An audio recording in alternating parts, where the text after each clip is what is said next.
report on the 302B sub-allocations.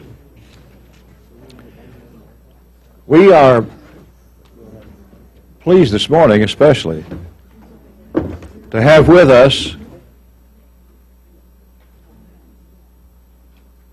the most recently married member of this committee, David Jolly, married over the weekend.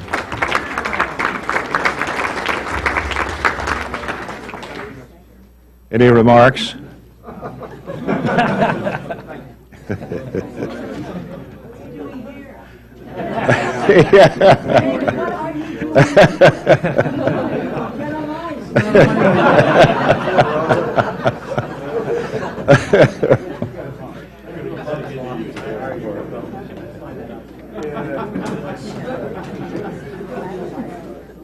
We're in the home stretch.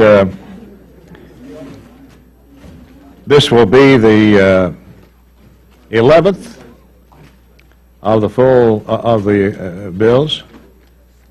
I want to take a moment to thank all of you for your hard work on your subcommittee and, of course, on the committee for sticking with us. And also on the floor, these bills are, as you know, attracting large numbers of amendments, and you've stayed true to the cause by staying and participating and voting on the floor. So thank you for the hard work that has gone into this process so far. A reminder, we will be on the floor today again with the Interior Bill. So I hope we can keep our comments in here as brief as you can. We want to finish the bill before we have to go back on the floor for the Interior continuation. And Ken has done a great job leading us on the floor. Thank you for the great work. With that, let me turn, and a reminder too, we'll be doing the financial services on the floor next week. We'll be hopefully marking up Homeland in subcommittee tomorrow. Thursday. Yes, sir. So if we continue at this pace,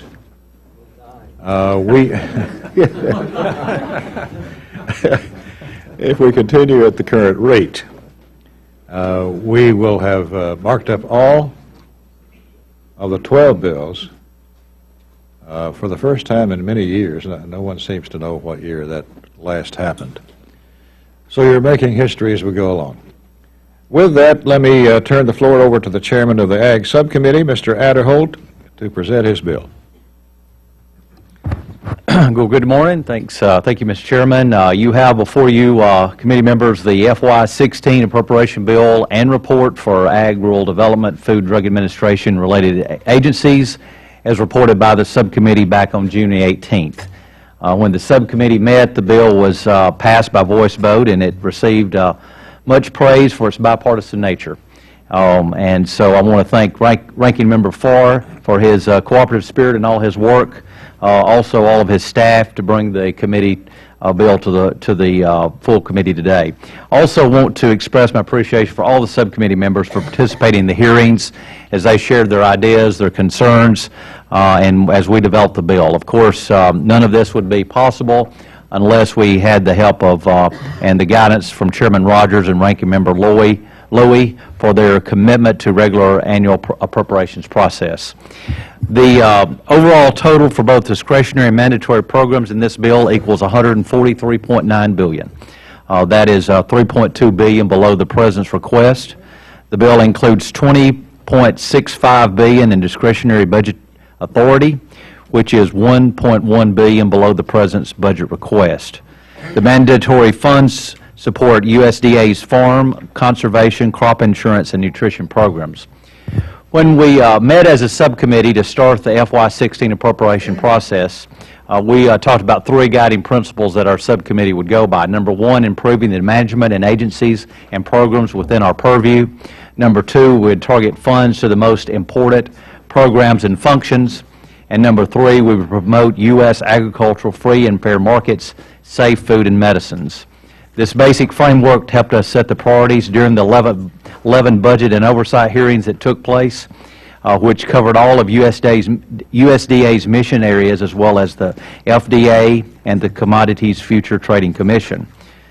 The bill focuses investments in programs that bolster U.S. agriculture, support rural communities, maintain food and drug safety, ensure sound markets, and provide nutrition for children, families, and seniors at home and abroad.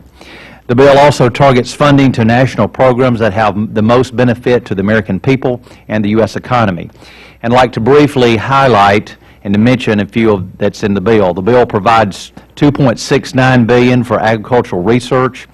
We received a wide backing from members and public requesting support for the land-grant colleges and universities. We were able to provide targeted increases for a selected number of research programs. In particular, we provided a total of $335 million, a $10 million increase over the FY15 enacted level for the Agricultural and Food Research Initiative, USDA's premier competitive research grant program. The bill provides $871 million for the Animal and Plant Health Inspection Service.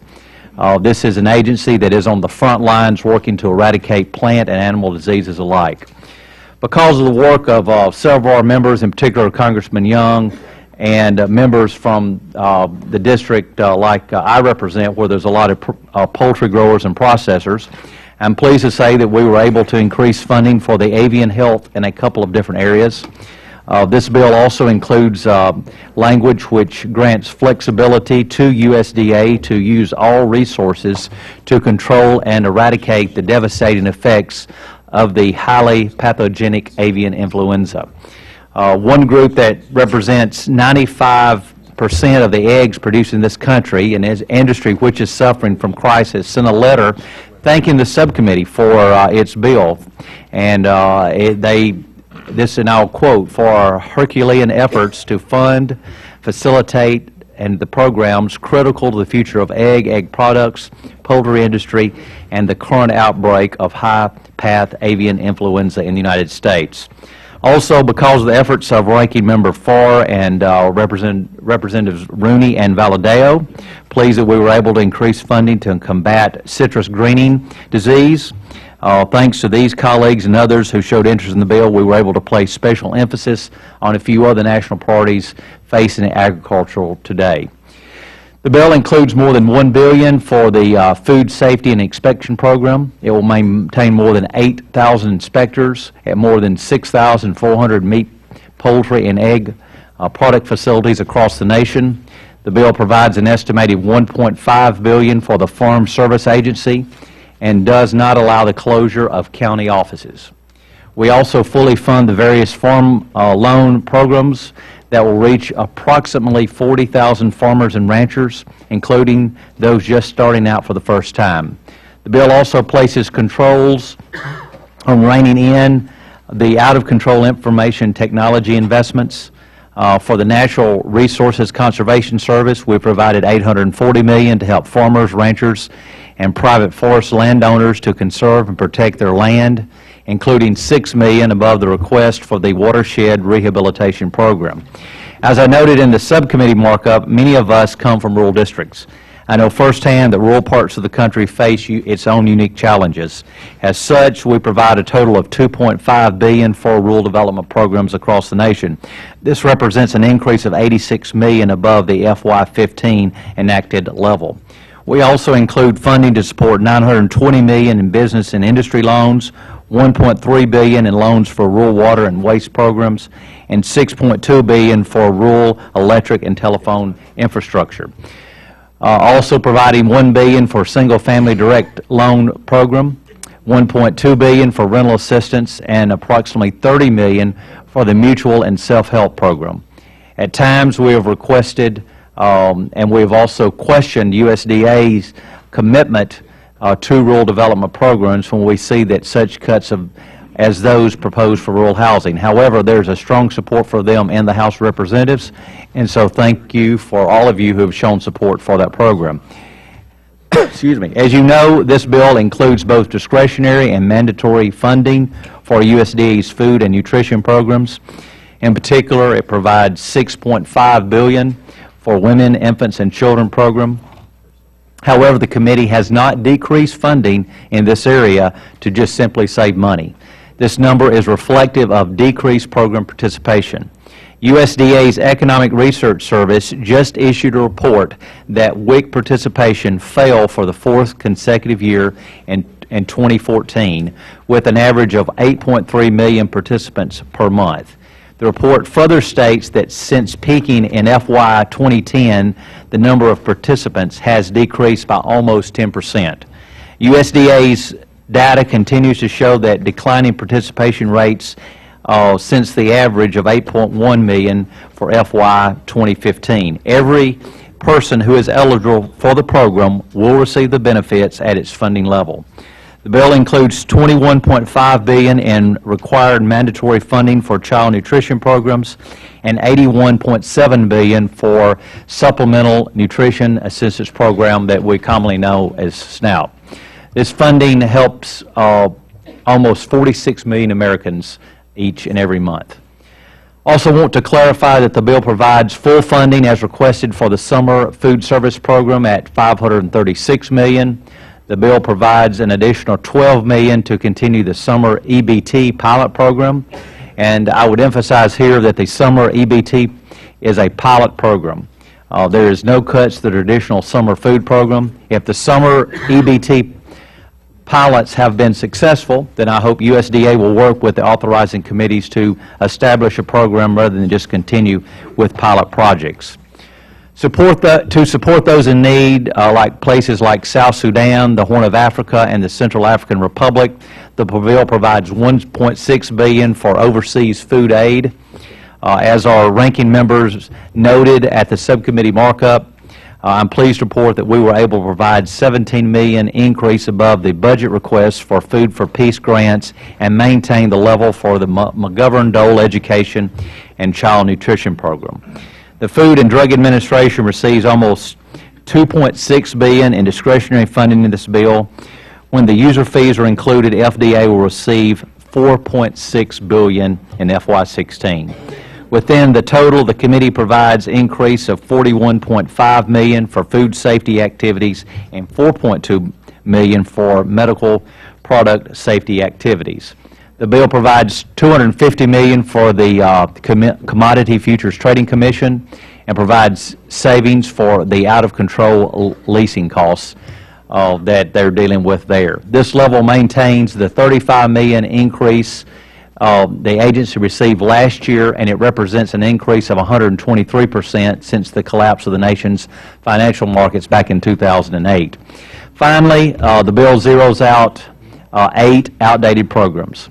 The subcommittee members worked hard to incorporate the funding priorities on both sides of the aisle as we went forward with this process over the last several months. I thank you for your attention, and I would ask for your full support for this bipartisan legislation, and I look forward as we report the bill to the House floor today. Thank you, Mr. Chairman. Ranking Member, Mr. Farr. Thank you very much, Mr. Chairman, and I want to thank Chairman Adderholt for the effort he made in the allocation with the allocation he was given. And thank you for that outline. It's probably as good a bill as one could write, considering the woefully low allocation.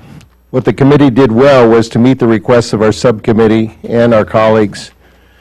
All hearings were open and accessible throughout the process. Both the chairman and his staff, both the committee staff and his personal staff, have been receptive to the concerns that subcommittees raised, and it has been a pleasure working with Mr. Adderholt and all the other committee members. I just thought that I might just for a second tell you how important this subcommittee is, how the USDA, it seems like it's just sort of filled with agricultural facts and economics. But the USDA was created by Abraham Lincoln at a time when America was experiencing the westward expansion. And it was the intent to create sort of a home ec center for the United States so that people going out and doing the westward expansion could learn how to live in the rural areas and live in the woods. And to this day, that responsibility is still with the Department of Agriculture, particularly in their rural development section, where most of the poverty in America exists. So it's not only a sort of the economics of agriculture and the trading and all over the world, and the food safety issues that the department has, but it's also very keen to the poverty programs in America, and that's why we have the WIC program and food stamps and other type programs in there. What the chairman didn't tell you is it does whack the spending. It provides $20.65 billion in discretionary spending, which is $175 million less than this committee enacted 2015, and it whacks $1.1 billion from the president's budget request, which is 11.4% below what it was enacted in 2010. In perspective, that was the last time that this level of funding came in 2009. In 2016, you will not be able to buy anything at the price it was in 2009. Nothing else in 2016 will cost what it did in 2009, so why should we ask the Department of Agriculture and other agencies to live on such a whacked budget? The reductions in this bill might seem relatively small compared to previous year's allocations, but is typical of a majority's trend to cut, squeeze, and trim in order to meet arbitrary numbers in the Budget Control Act. At a time in history when we ought to be investing, we are subtracting. The Food for Peace program takes $49 million cut from last year. The CFTC, the Commodities Future Trading Commission, which is where the problem started with our big collapse, it's the agency responsible for overseeing the market worth multi-trillions of dollars. And it gets a paltry $245 million, which is $5 million less than we gave it last year. You're not going to be able to cut, squeeze, and trim the CFTC into being a better fiscal agency for the American public. The summer EBT program, it's a tiny but successful program with a great impact, got a $4 million cut from last year, almost a quarter of its funding. And the Special Supplemental Nutrition Program for WIC takes a hit of $139 million. But there are a few bright spots in the bill. For example, Chairman Adderholt pointed out, and I worked with him in order to get the Agriculture Research Service's Meat and Animal Research Center in Nebraska, after the news stories broke earlier this year about the animal misuse and abuse. The chairman and I devoted valuable hearing time and several meetings and correspondence with the USDA on this matter.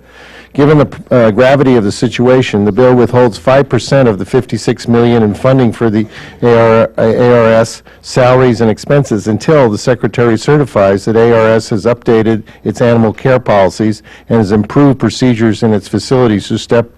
Is a step in the right direction. In my opinion, this is the right thing to do, and I commend the chairman for his strong leadership on this matter.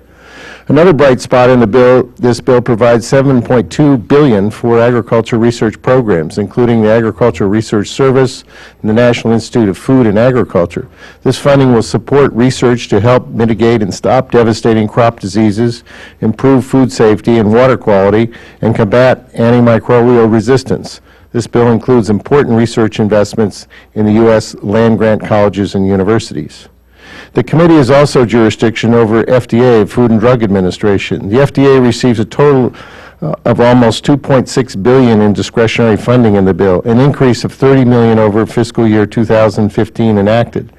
Within this total, food safety activities have increased $41.5 million, and medical product safety activities are increased by $4.2 million. The FDA also receives revenue from user fees, like prescription drug processing fees, the tobacco and medical device fees, for a total in the FDA budget of $4.6 billion, $106 million above last year. This all sounds like a lot of money, and it is. But I would note that the agency is funded $116 million below what the President requested.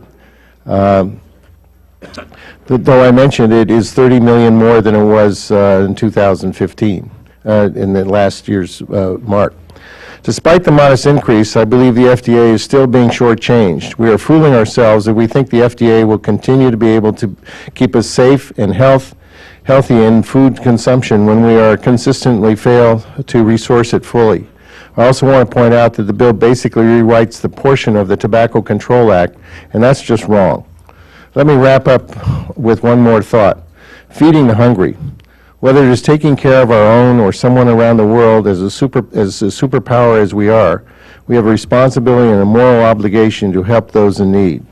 This bill is so vital on fundamental level That's why it is so disappointing to see the effect of the allocation on important programs like international food aid.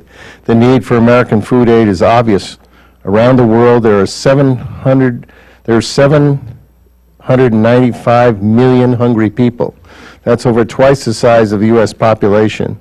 And we've seen a series of crises in recent years, like the war in Syria, the conflicts in Africa, and the earthquake in Nepal. The need for food aid has grown, not shrunk. As I've already said, the Food for Peace program, our flagship food assistance program, is $49 million less than it was last year. That means that 1.3 million people will go hungry instead of getting food that is desperately needed. There's no good reason for this cut. It's just a result of arbitrary budget caps that are forced on us by sequestration. The bill before us is a result of good effort, but is short on funding and has unnecessary riders. I look forward to working with Chairman Adderholt as we move forward through the process to change this dynamic and get this bill passed. Hard times don't mitigate the need to think about investing in our future. This bill is an investment in our future. We need to get it right. Thank you, Mr. Chairman. Thank the gentleman. This bill is first and foremost a bill to support the economy, one that targets funding toward important American ag industries and the development of rural communities, and away from unnecessary red tape that hinders economic growth and harms the livelihoods of America's farmers and ranchers. Importantly, the bill supports rural communities like those in my own district by funding basic rural infrastructure, providing vital loans to rural businesses, and helping those most in need with food and housing assistance. The $20.65 billion in discretionary funding is also focused on safety programs, those that ensure that healthy food is in our markets and on our tables, and that drugs and medical devices that save lives are safe, available, and reliable. For instance, funding in this bill will help control plant and animal pests and diseases, improve food safety and water quality, and fight antibiotic resistance. And funding for food inspections will maintain more than 8,000 frontline inspection personnel nationwide to help make sure our $186 billion meat and poultry industry remains world class. The bill also makes certain that our nation's hungry are cared for. It provides funding for each and every eligible person on food assistance, ensuring that no one loses these critical benefits. Overall, I think this is a strong appropriations bill that accomplishes what it seeks to do. It helps improve the way our government works, prioritizes funding to the most important agricultural, rural development, nutrition, and safety programs, and helps our economy grow and flourish. So I want to commend Chairman Adderholt for his leadership of the subcommittee, and to thank Ranking Member Farr and the members of the subcommittee for holding the hearings and providing the feedback necessary to draft this bill. As always, I want to thank the hardworking staff, without whom we would not be here today. So I ask for support of this bill. Mrs. Lowy. Thank you, Mr. Chairman, and I appreciate the efforts of Chairman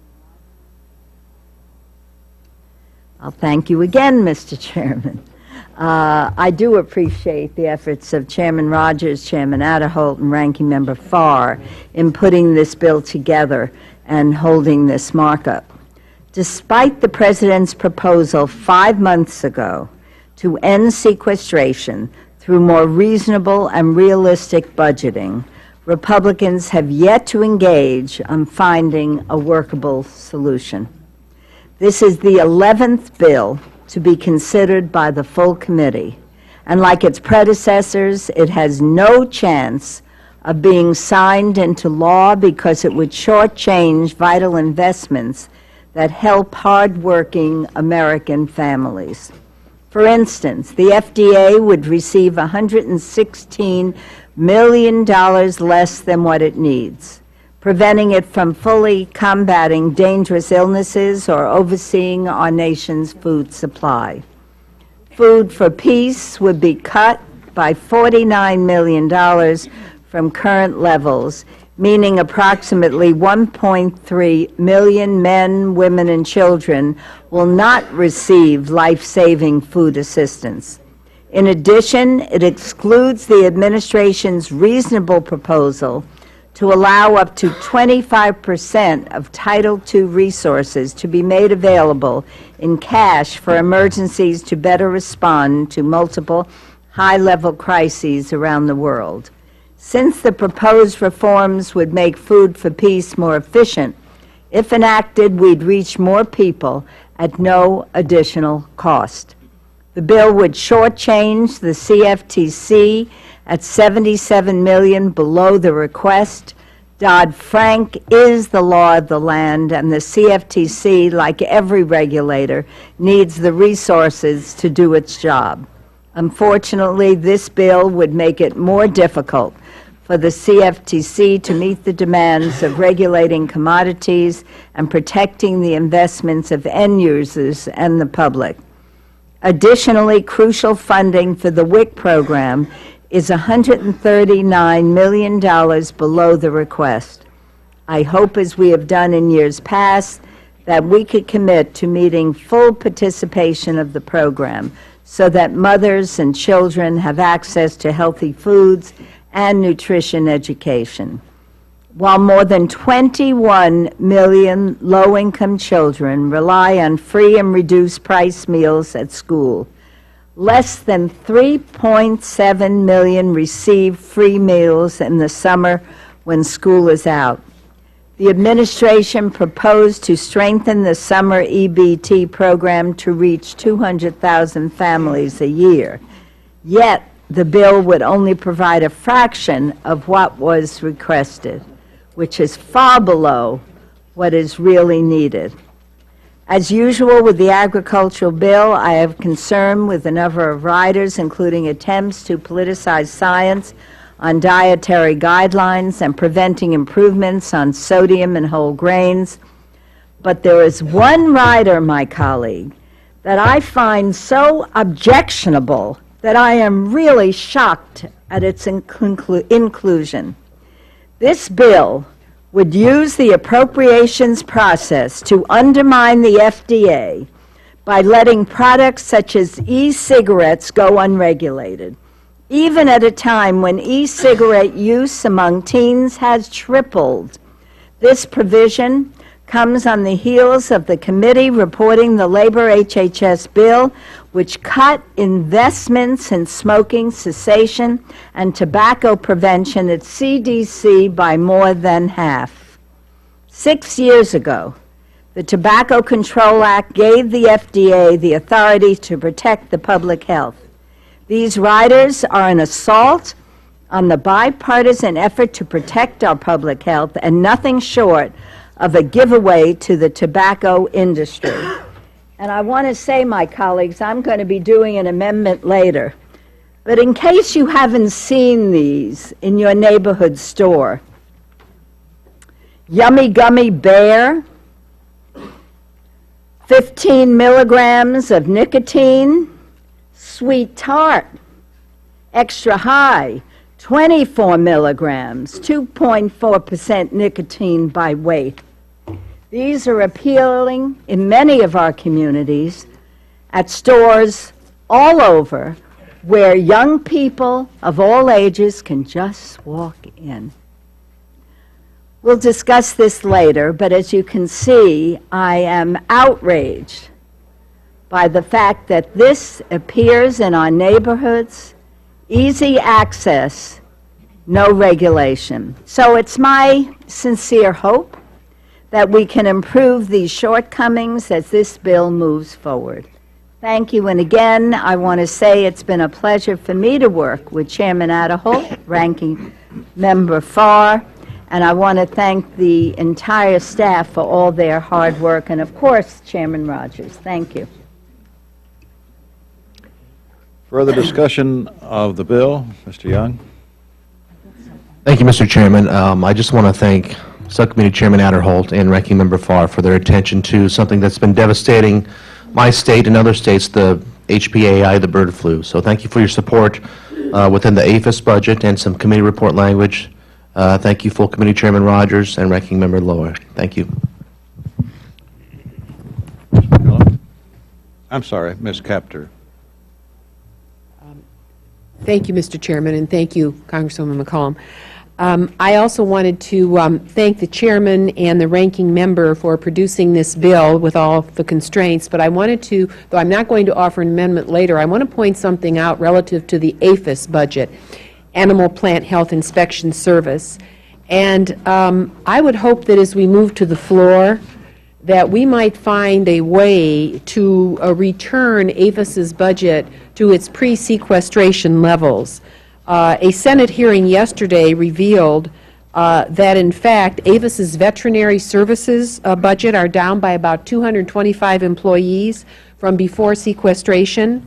And, of course, these are the very services that are most necessary right now with this horrendous avian flu epidemic that is sweeping the country.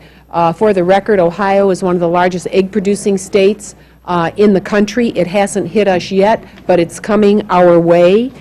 We know the outbreak has affected more than 48 million birds in 20 states, and USDA already has eradicated 7.5 million turkeys and 42 million chickens, approximately 3% of the annual turkey production of the country already, and 10% of the egg-laying chicken population. This is massive.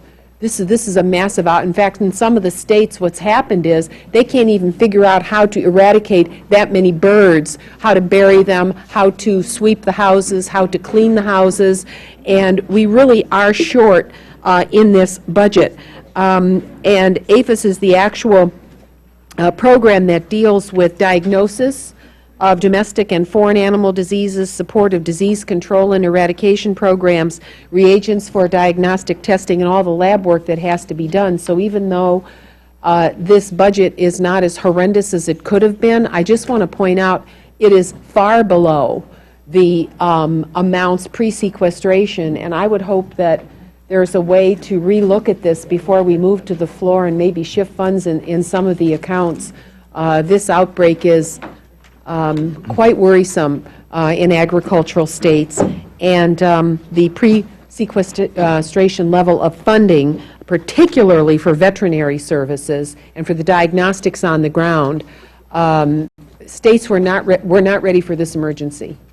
And I know Iowa, Minnesota, if we look around the country, there are certain places. I was talking to Steve King. He told me 75% of the birds in his area have been affected. Colin Peterson, I think half his turkey population has been wiped out. This is rather an ugly plague that started in Washington State, and it's moving eastward. And it keeps rolling through the states. We're not quite sure why, but these are massive kill-offs. So I would just ask the chairman and ranking member, and maybe the full committee chairman and ranking member, to take a look at how we could restore these employees to the APHIS functions and help us deal with this plague of the avian flu. And I thank the committee and the chairman for his forbearance. Ms. McCollum? Mr. Chairman, I want to take a moment to highlight the funding levels for the Food for Peace Title II program, and it's already been referenced in earlier opening remarks.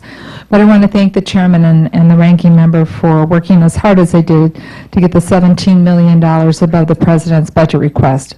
But unfortunately, this is still $49 million below fiscal year 2015.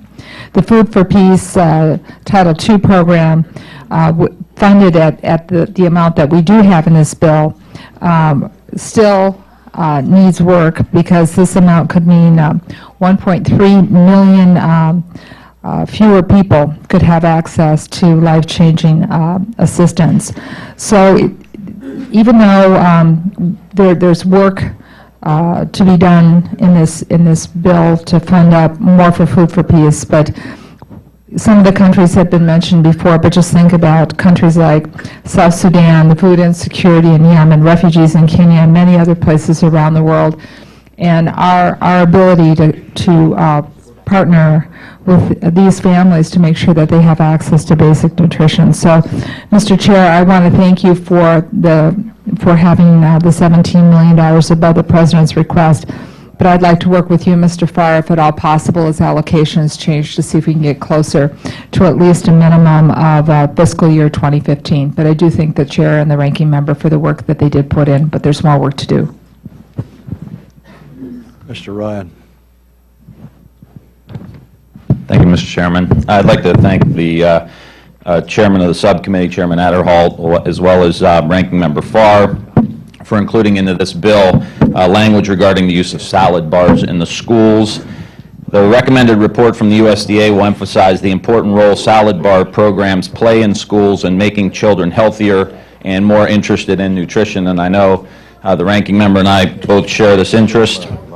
USDA is also looking into how current federal acquisition regulations prevent schools from purchasing salad bars through the school meals equipment grant program. I think this is a step in the right direction. We have 20 million children or more receive free or reduced lunches every day in our schools. On average, more than 30 million children participate in the National School Lunch Program daily, with more than 70% qualifying for free or reduced lunch. At the same time, 1/3 of the children in the United States are overweight or obese, putting them at increased risk for heart disease, type 2 diabetes, and other chronic illnesses. This is a great step in the right direction. I hope we can move forward. As this committee has heard me say before, in the next 5 years, we're going to have half of our country that's going to have either diabetes or pre-diabetes. And there's no way we're going to be able to balance the budget, take care of our healthcare system, be competitive as a country if we keep doing that. So building out a new food system starts with salad bars, gardens, kitchens in our schools, teaching kids how to eat healthy, drive down healthcare costs, balance the budget in the long run. Thank you, Mr. Chairman. Mr. Fattah. Mr. Chairman, I'll be brief, but I wanted to, because the Ranking Member Farr mentioned this, and I want to thank both the Chairman and the Ranking Member for the support provided, even though we need to do more in terms of the summer feeding program. I just want to tell everybody in this room that right now, today, in Philadelphia, there are 1,000 sites, Archdiocese of Philadelphia School District, rec centers, where young people are coming and they're getting, through the summer feeding EBT program, they're getting meals. Last summer, that was 4 million meals provided to some 300,000 young people in Philadelphia.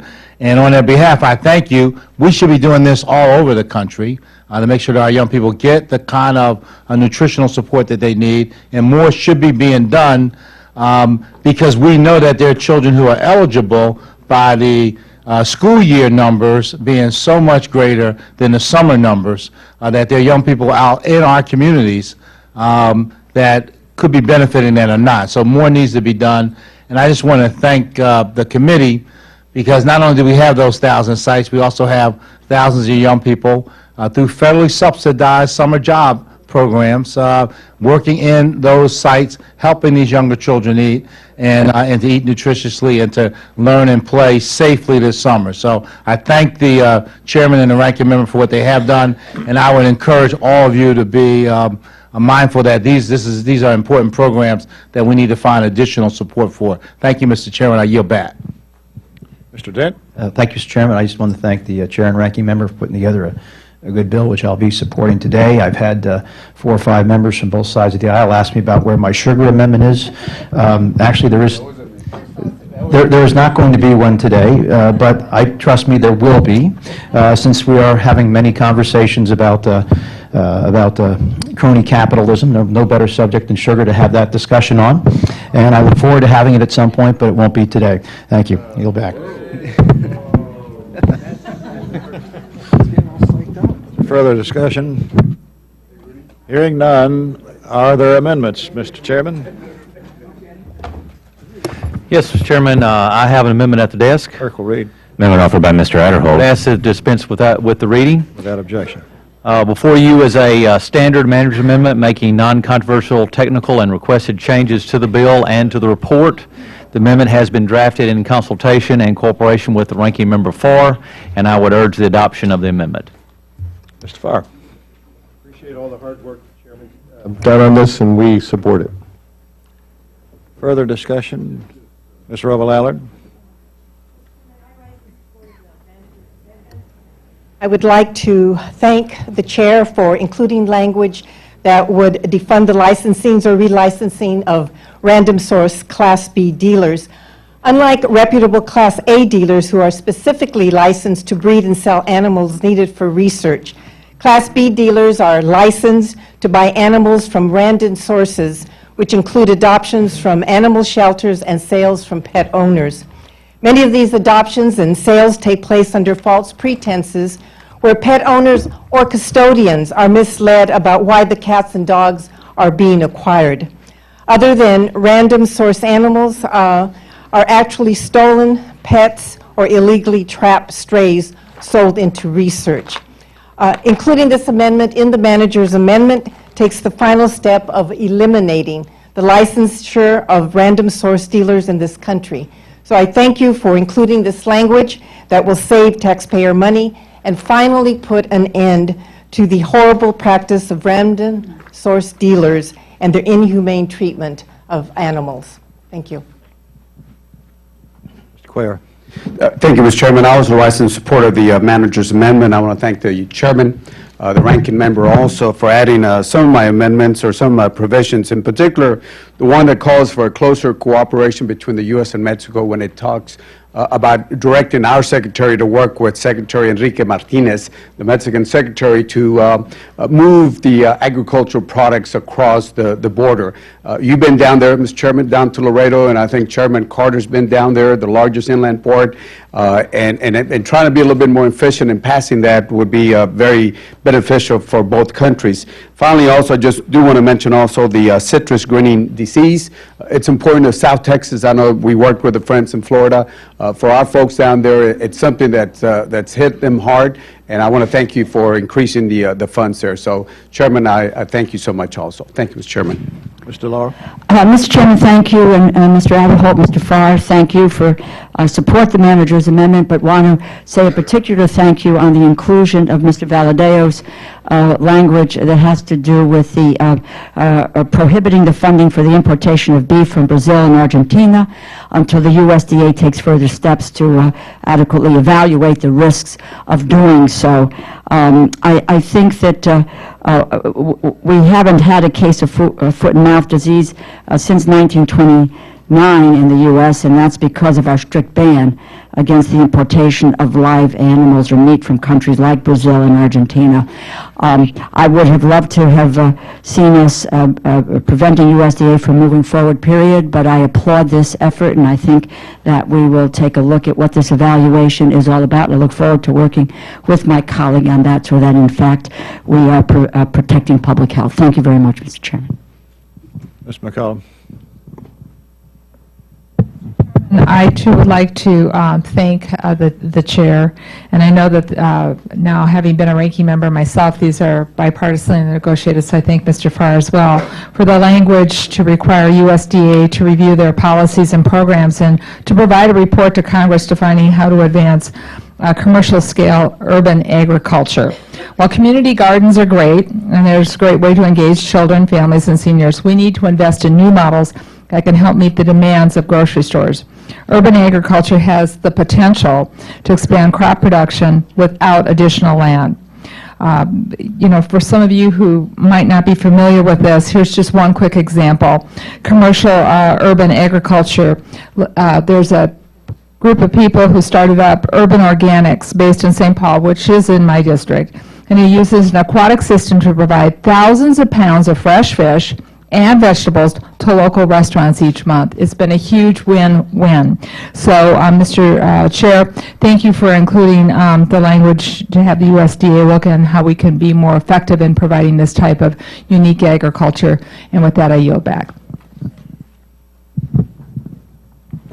There being no further discussion, the question is on the manager's amendment. All in favor say aye.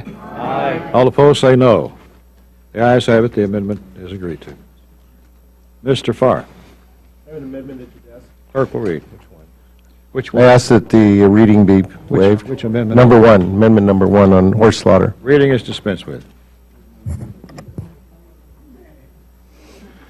Mr. Chairman, we're in such a bipartisan mood here, and I'd like to bring up an amendment that has had historical bipartisan support in this committee. It's not new to this committee. It's an amendment that was first added in FY06, and that was on the Ag Bill on the House floor by an overwhelming bipartisan vote of 269 to 158. And for the past 4 years, we've debated the amendment and enjoyed the leadership of Congressman Moran and now Mr. Jolly's our former Congressman Bill Young. And we have voted to add it to this bill each year. This is we don't eat horse meat in the United States. And therefore, and slaughtering horses is much different than slaughtering other animals because we don't grow them for that purpose. And that's, if you think about a horse, it's probably the only long-necked animal that we have. And in that, and my daughter raises horses and trains them, and it's very difficult to slaughter them humanely. The American public, in all of the communities where these slaughterhouses have been proposed, has rejected them in different states around the country, and many of you representing those states. And so what we've done in the federal level is to prohibit the inspection of this slaughter process by our USDA veterinarians. Without inspection, you can't slaughter horses. So there's no market for it in the United States. The only thing we've been marketing for is for foreign markets. And American public just reject it. So 76% of the people in Iowa rejected the horse slaughter when the operators proposed that the plant be built there, and it was canceled. And it goes on in New Mexico, the same thing, Missouri, the same thing. The USDA has essentially only about less than 1% of the horses raised in the United States ever were even eligible for slaughter. The USDA has included an ask for the defund request in their budget in the last 3 years. So once again, I've taken the place of our colleagues, Mr. Moran and Mr. Young, in proposing this bipartisan amendment, and hope that it will be passed in a bipartisan manner. And for the argument that if you don't have people buying these horses for horse meat purposes in other countries, that you're just going to abandon them. Well, California prohibited horse slaughter in 1998, I believe it was, and we've had no indication of increased abandonment. When you think about it, as I talked to my daughter, what happens? She said, well, we treat horses just like you treat every other animal on the farm when it dies. You have a rendering company come pick it up. And that's the way we deal with animals. We don't put them off to slaughter so that we can then eat them. And so the abandonment issue is not really a big problem. And I represent a rural area and a lot of cattle people who have horses. And yes, once in a while, a horse will be left in a field, or actually, as Mr. Calvert told me, sometimes left in somebody's horse trailer. But the amount of that is very tiny percentage of the horses that ever end up that way. So we ask that you support this amendment by simply continuing the current policy. Thank you. Chairman Adderholt. Yeah, well, I rise in opposition to the amendment. I know this has been an emotional issue for many of us on the committee, but have to look at some basic critical facts regarding this issue. Supporting this amendment does not stop the slaughter of horses. It just simply shifts the issue to offshore and out of sight. Each year, the U.S. exports more than 100,000 horses to be slaughtered in Mexico and Canada. Once the horses leave the United States, we have no idea that they will be treated humanely. If we allow USDA to do its job, we know the horses will be processed under humane handling with food safety laws in place, including those with potential drug residues. So I would encourage my colleagues to vote against the amendment. With Chairman Yule. Chairman Yule. Yes. Oh, yeah. I'd like to associate myself with the remarks of the chairman. Mr. Laura.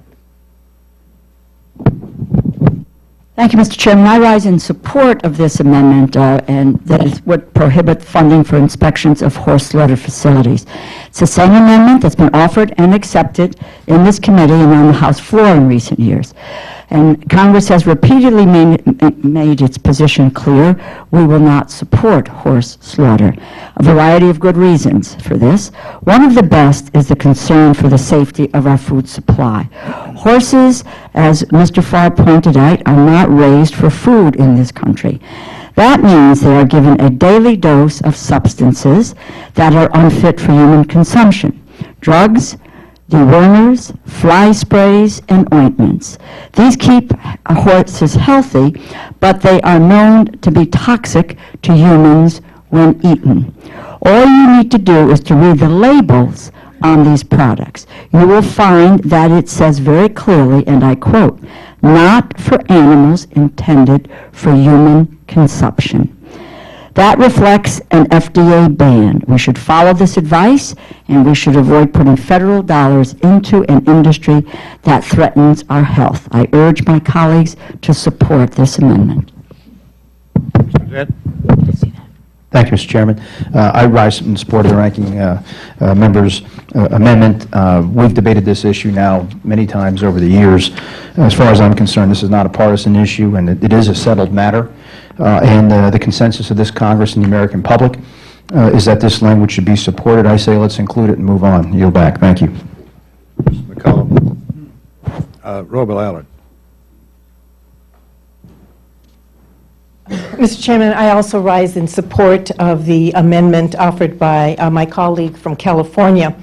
As been said, in the United States, horses are raised as companion animals, and 80% of Americans strongly oppose the slaughter of horses for human consumption.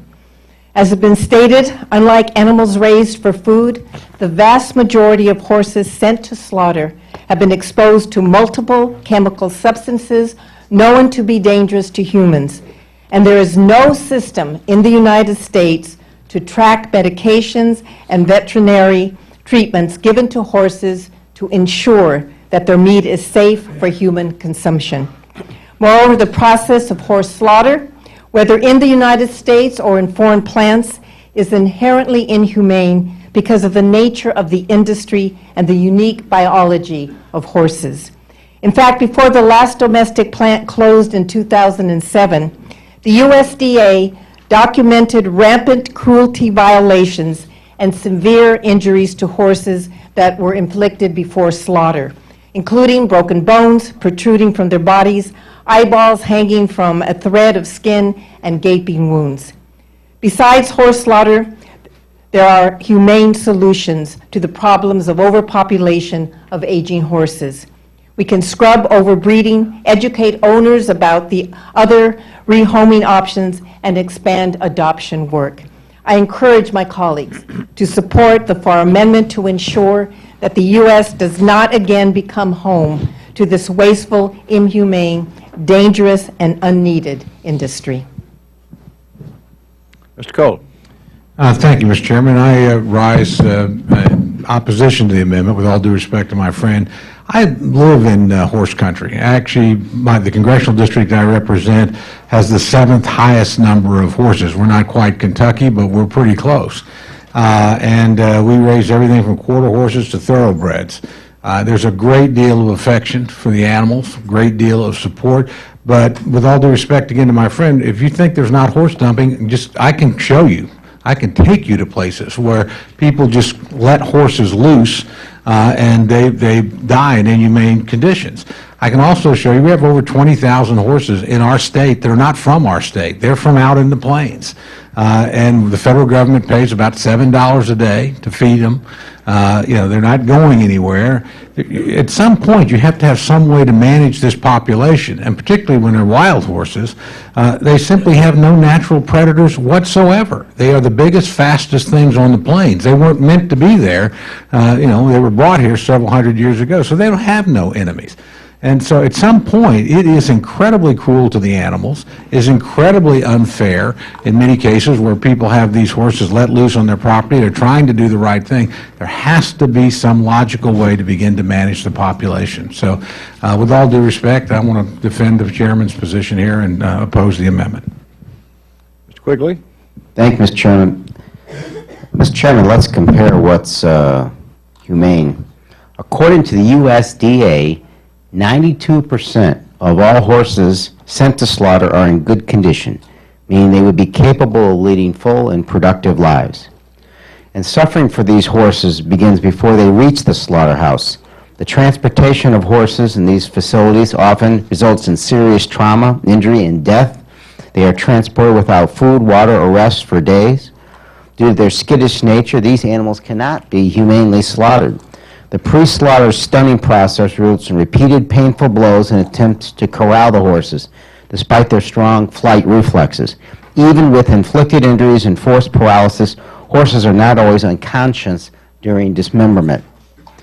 Horse slaughter is not a substitute for euthanasia. Euthanasia is painless and gentle, done to prevent suffering. Slaughter is painful, drawn out, and torturous. Horses have a special place in our society, and I understand that many horse-owning Americans consider their horses as part of the family. I encourage and I vote. Lee? I rise in full support of Congressman Farr's amendment to really defend horse slaughter and associate myself with to defund horse slaughter, and to really associate myself with the remarks that have been made. But let's be clear on this. This also is an issue of our federal tax dollars subsidizing animal cruelty at a time when these resources are critically needed for our underfunded federal programs. This really should not be a controversial issue. Some 80% of Americans oppose horse slaughter, and I hear from thousands of my constituents regarding this issue every year. Instead of expending funds to support cruel, unnecessary, and inhumane practices, we really should be protecting these animals, more than 90% of which are currently sent to slaughter in good conditions. Now, my granddaughter is an equestrian, and I have learned about this terrible practice on a very personal level, which has helped inform my views on this issue. So let's adopt this very important amendment and put an end to this irresponsible practice. I ask for an aye vote on Mr. Farr's amendment. Mr. Israel?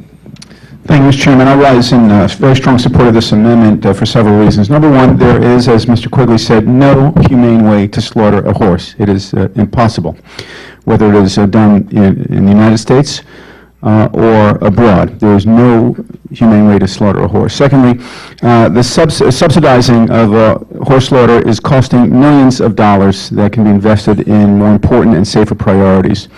As Ms. Lee said, 80% of Americans oppose horse slaughter, and they oppose it not just on the grounds of humaneness, but also because they know that horses carry potential toxins. They don't want to ingest those toxins, and there is no way of monitoring the medical history of horses. So for those and many other reasons, Mr. Chairman, I support this amendment. Mr. Farr is recognized to close. Continues a policy. Only 1% of the horses in America are slaughtered. It's just inhumane for all the reasons you've told. It's not food safe.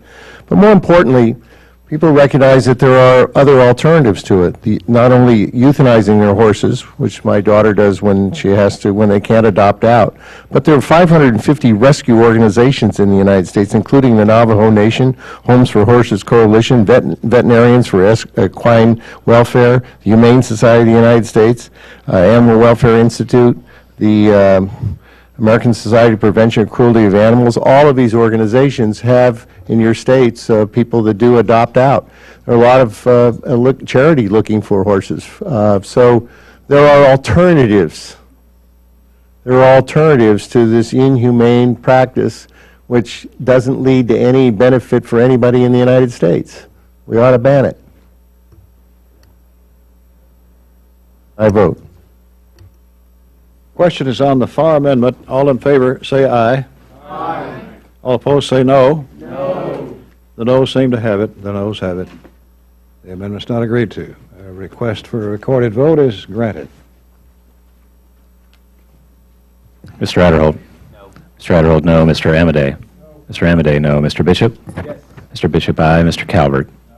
Mr. Calvert, no. Mr. Carter? No. Mr. Carter, no. Mr. Cole? Mr. Cole, no. Mr. Crenshaw? Mr. Crenshaw, aye. Mr. Cuellar? No. Mr. Cuellar, no. Mr. Culberson? Ms. DeLauro? Aye. Ms. DeLauro, aye. Mr. Dent? Aye. Mr. Dent, aye. Mr. Diaz-Balart? No. Mr. Diaz-Balart, no. Mr. Farr? Aye. Mr. Farr, aye. Mr. Fatah? Aye. Mr. Fatah, aye. Mr. Fleischman? No. Mr. Fleischman, no. Mr. Fortenberry? No. Mr. Fortenberry, no. Mr. Frelinghuysen?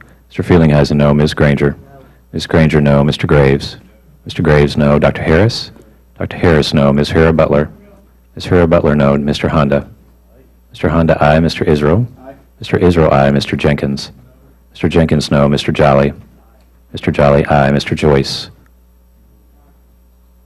Mr. Joyce, aye. Ms. Capter? Aye. Ms. Capter, aye. Mr. Kilmer? Mr. Kilmer, aye. Ms. Lee? Ms. Lee, aye. Mrs. Lilly? Aye. Mrs. Lilly, aye. Ms. McCollum? Ms. McCollum, aye. Mr. Palazzo? Mr. Palazzo, no. Ms. Pingree? Ms. Pingree, aye. Mr. Price? Mr. Price, aye. Mr. Quigley? Mr. Quigley, aye. Mr. Ridgel? Mr. Ridgel, no. Mrs. Roby? Mrs. Roby, no. Mr. Rogers? Mr. Rogers, no. Mr. Rooney? Ms. Robo-Allard? Ms. Robo-Allard, aye. Mr. Rupersberger? Mr. Rupersberger, aye. Mr. Ryan? Mr. Ryan, aye. Mr. Serrano? Mr. Serrano, aye. Mr. Simpson? Mr. Simpson, no. Mr. Stewart? Mr. Stewart, no. Mr. Valadeo? Mr. Valadeo, no. Mr. Visklosky?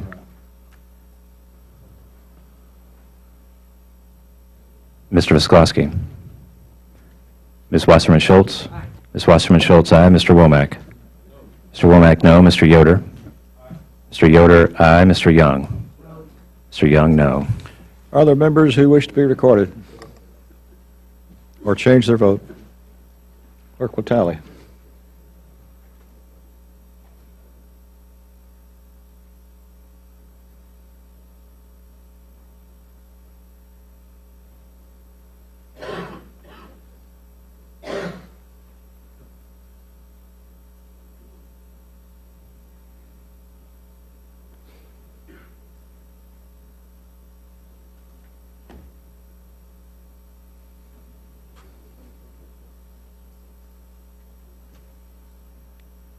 On this amendment, the yeas are 24, the nays are 24, and the amendment's not agreed to.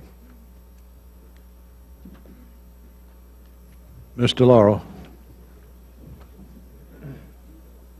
Mr. Chairman, I have an amendment at the desk. It's amendment number 1. Clerk will read. Amendment offered by Ms. DeLauro, beginning on page 84. I ask unanimous consent to dispense with the reading. Without objection. Mr. Chairman, Americans eat nearly half of their meals and their snacks outside of their homes. And the research shows that many of these foods have more calories and poorer nutritional quality than those meals that are prepared at home. Last December, the Food and Drug Administration finalized its menu labeling rules for restaurants and for similar retail food establishments. It requires those that are part of a chain with 20 or more locations to provide calorie and other nutrition information for standard menu items, including food on display and self-service food. As many of you may know, I was one of the chief sponsors of the menu labeling provisions that have been included in the Affordable Care Act, and I am very pleased that the final rule covers the full range of chain food service establishments, including fast food and sit-down restaurants, supermarkets, convenience stores, and movie theaters, as the Congress intended. FDA's rule stipulated an implementation date of December 1st, 2015. Over the past year, FDA has done extensive outreach to industry to communicate the provisions in the rule. The agency has provided a compliance guide for small entities, answered questions from industry. Between the rule and FDA's efforts, industry has more than enough information to implement menu labeling. Yet, this rider could delay implementation beyond another 2 years. I believe that that is unacceptable. I understand that FDA has not yet finalized proposed formal guidance to industry. However, the agency is working to finalize broad guidance on compliance and intends to issue this soon. Guidance is an additional resource. It is not necessary for industry to know how to comply. It is not clear why industry claims to need the guidance. I believe this is simply an effort to stonewall implementation on this important public health tool. I understand it takes time to change signage, packaging, and data systems, which is why I'm willing to concede a delay of implementation until December 1st, 2016, a full calendar year. But ultimately, we need to make sure that consumers have the nutrition information available to them when making purchasing decisions. It is already 5 years and counting since menu labeling became law.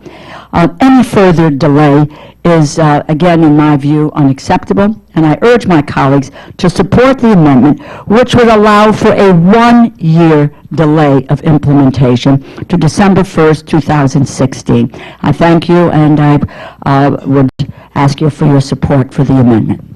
Chairman Adderholt? Thank you, Mr. Chairman. I rise in opposition to the amendment. Just a little bit of background on this. The Congress included instructions within the FY15 explanatory statement for FDA to work with industry and other stakeholders in issuing a guidance document for complying with the menu regulations by March 1st of 15. FDA did not complete the guidance documents by March 1st, and it has not issued a comprehensive guide to the date. A number of organizations are unclear as to how they need to comply. This provision is necessary to allow for at least 2 years for the compliance with FDA's final menu labeling regulation and at least 1 year for compliance with final FDA published guidance. This time frame would be consistent with both the vending machine compliance time and the compliance window granted by the FDA for the Nutrition Labeling and Education Act. And so I'd urge my colleagues to oppose this amendment. Mr. Washburn-Schultz? Thank you, Mr. Chairman. I rise in support of Mr. Morrow's amendment because we have to think about common sense here. 7 years, I mean, under the underlying bill that we're considering here, we're actually saying that restaurants need 7 years to comply with menu labeling. You know, this is becoming an absolute necessity and something that consumers expect.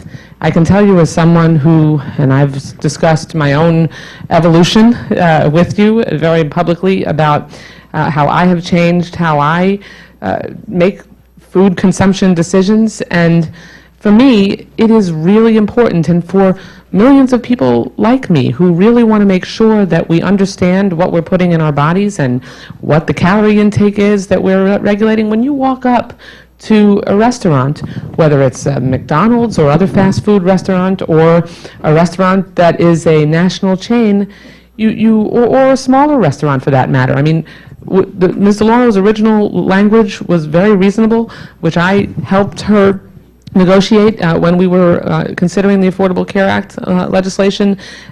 20 locations, it was not too much to ask. But at the end of the day, we need to make sure that we give consumers more information about what they are putting into their bodies, about the calorie intake that they are consuming. And I mean, I remind you what Mr. Ryan said. Imagine, we are getting close to 50% of Americans who will be either pre-diabetic or diabetic. Diabetes is a life-threatening disease. We've got to make sure that we apply some rational, reasonable decision-making when it comes to eventually implementing this provision fully. It's going to happen. Delaying it is just delaying the inevitable, and causing people to make more unhealthy decisions and increasing our overall health care costs. So when Republicans who criticize the Affordable Care Act and talk about the increased health care costs, by delaying this provision, you are doing exactly what you supposedly oppose, increasing health care costs. Thank you. I urge the members to adopt the amendment. Mr. Lauro is recognized to close. Thank you, Mr. Chairman. And this is essentially, and the Restaurant Association worked very, very closely to craft the menu labeling rule, and it essentially says, let's just put the calories up on the board. And it's about transparency.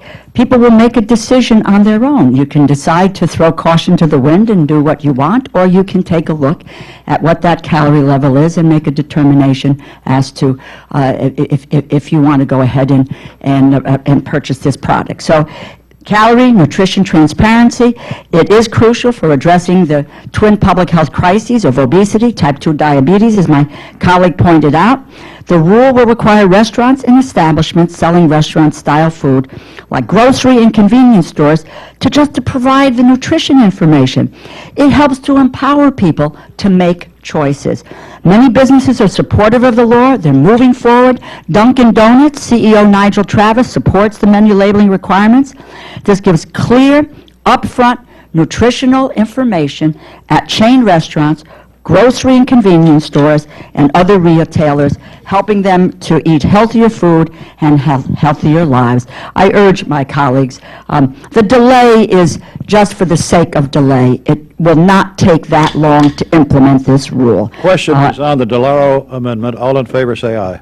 Aye. All opposed say no. No. The noes have it. The amendment is not agreed to. Other amendments. Ms. Lee. And an amendment at the desk. This is Lee Amendment Number 1. Clerk will read. Amendment offered by Ms. Lee. Ask unanimous consent. Without objection, the reading is dispensed. Thank you. Mr. Chairman, this is really a very simple amendment, and I hope we can get bipartisan support on it. It asks for USDA to report to Congress on the impacts of banning nutrition assistance to formerly incarcerated individuals with drug convictions. Let me begin by saying that I think that we finally reached a point of some bipartisan understanding when it comes to criminal justice reform. Events around our nation have left no doubt that policies of mass incarceration and draconian drug sentencing are not working and need to be reformed. The ban on SNAP eligibility, however, is a reform that is badly needed. And I just want to read to you just a little bit of history, and this was in an article very recently by Alan Pike in Think Progress.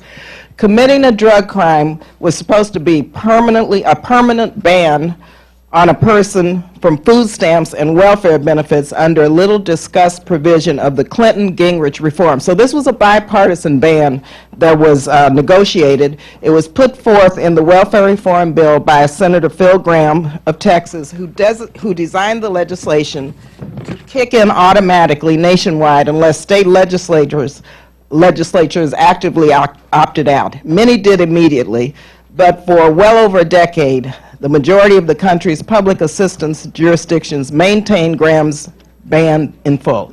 When it was debated on the floor in the Senate, which was, I think, 2 minutes, Senator Kennedy, and I want to point out what he said. He said that Graham's idea would mean that if you are a murderer, a rapist, or a robber, you can get federal funds. But if you are convicted even for possession of marijuana, you cannot. But of course, Graham insisted that we ought not to give people welfare benefits who are violating the nation's laws. But let me just say, this form really is a retroactive form of punishment if denied SNAP benefits.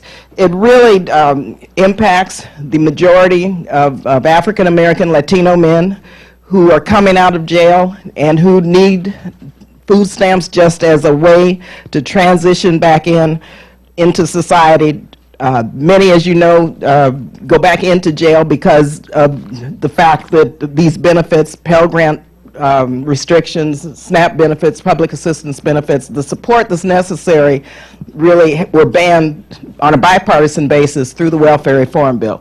And so this amendment just asks Congress to do a thorough assessment, the Department of Agriculture, to do a thorough assessment of the real impacts that this ban has had on people's lives in our communities. The USDA needs to provide Congress with the real impacts as we work together towards reforming our criminal justice system. I hope you can support this amendment. It's just asking for a report. And once again, a lot of members don't know the history of this, but to ban eligibility for SNAP benefits based on drug convictions only, no other conviction, to me is very wrong.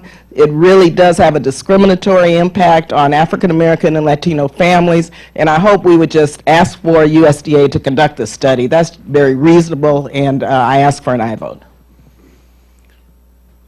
Chair recognizes himself. The people who are sentenced on drug convictions are almost always the purveyors of drugs, the sellers, the pushers. My district has been hit by prescription pill abuse unlike any other. And we've spent years trying to get rid of the people who are poisoning and killing our kids. And for the federal government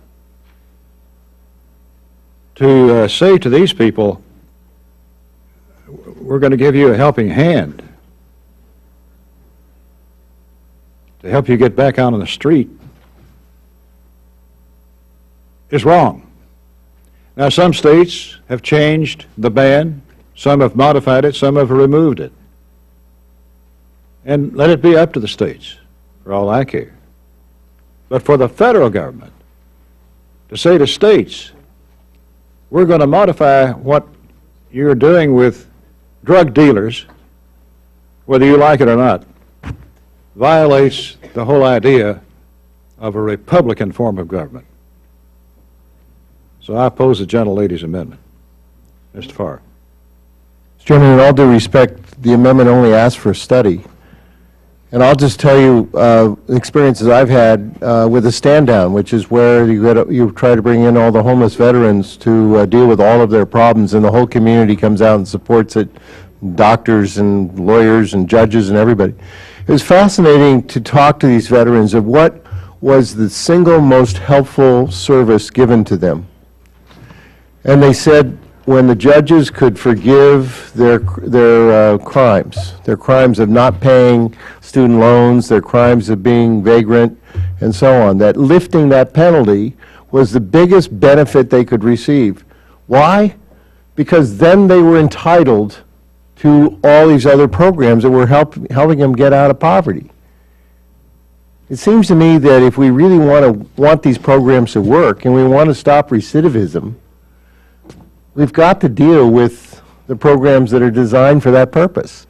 And we ought to be looking and reviewing whether these penalties, probably for the right reasons, as the chairman has indicated, but should they be across the board? And are they causing people to go back into prison because now they can't get a start?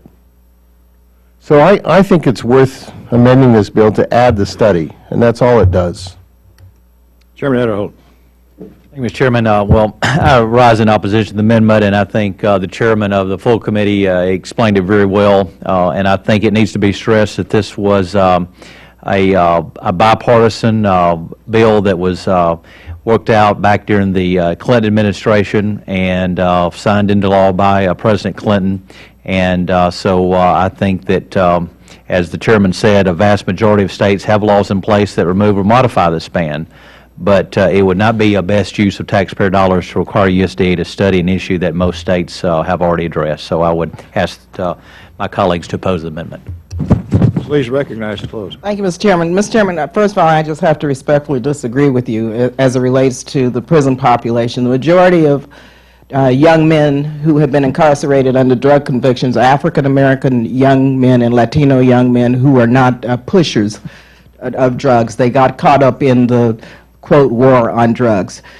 Secondly, when an individual pays their dues to society, they do their time, they've done their time, and they get out of jail based on our system. And when they get out of jail, they deserve a second chance. And that's all we're asking, is for the USDA to study what giving these young African-American and Latino men a second chance would mean. Thirdly, when you look at the other convictions, for instance, people who commit murder or rape and get out of jail, they're eligible for SNAP benefits. Those convicted of drug charges are not. And so I would ask you to look at the very discriminatory impact this has. This was a federal law. This was a Clinton-Gingrich agreement. Yes, it was bipartisan, and so I think that the USDA certainly has the responsibility and jurisdiction to study the impact of what this would mean if we could agree on a bipartisan basis. I ask for an aye vote. Question is on the Lee amendment. All in favor say aye.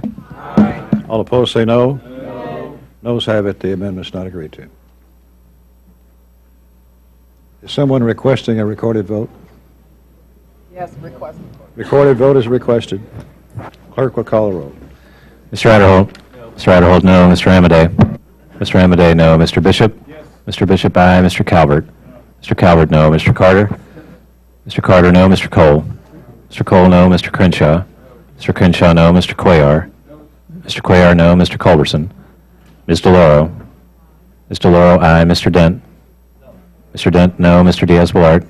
Mr. Diaz-Balart, no. Mr. Farr? Aye. Mr. Farr, aye. Mr. Fatah? Mr. Fatah, aye. Mr. Fleischman? Mr. Fleischman, no. Mr. Fortenberry? Mr. Fortenberry, no. Mr. Frelinghuysen? Mr. Frelinghuysen, no. Ms. Granger? Ms. Granger, no. Mr. Graves? Mr. Graves, no. Dr. Harris? Ms. Herrera-Butler? Mr. Honda? Mr. Honda, aye. Mr. Israel? Mr. Israel, aye. Mr. Jenkins? Mr. Jenkins, no. Mr. Jolly? Mr. Jolly, no. Mr. Joyce? Mr. Joyce, no. Ms. Capter? Ms. Capter, aye. Mr. Kilmer? Mr. Kilmer, aye. Ms. Lee? Ms. Lee, aye. Mrs. Lilly? Aye. Mrs. Lilly, aye. Ms. McCollum? Ms. McCollum, aye. Mr. Palazzo? Mr. Palazzo, no. Ms. Pingree? Ms. Pingree, aye. Mr. Price? Mr. Price, aye. Mr. Quigley? Mr. Quigley, aye. Mr. Ridgel? Mr. Ridgel, no. Mrs. Roby? Mrs. Roby, no. Mr. Rogers? Mr. Rogers, no. Mr. Rooney?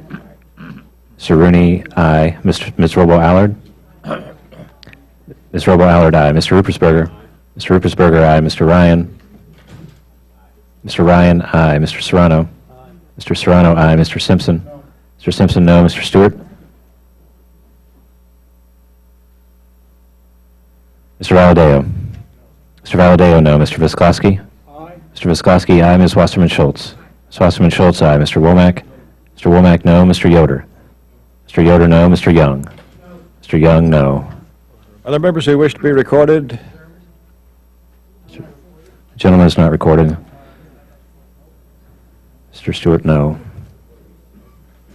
Dr. Harris, no. Herrera-Butler? Ms. Herrera-Butler, no. Any member wish to change their vote? Clerk will tally.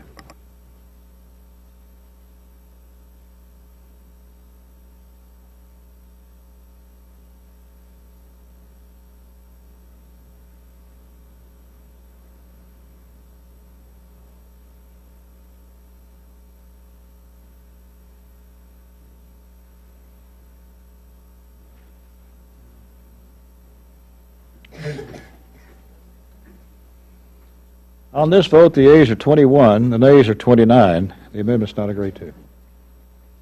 Other amendments?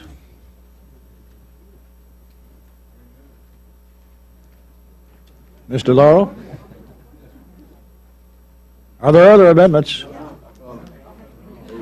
Mr. Fortenberry? Clerk will read. Amendment offered by Mr. Fortenberry in Section 739 relating to commodities. Without objection. Use the microphone, please. Mr. Chairman, first of all, let me say how much I appreciate the hard work that Chairman Adderholt has put into this bill. I served on this subcommittee last term.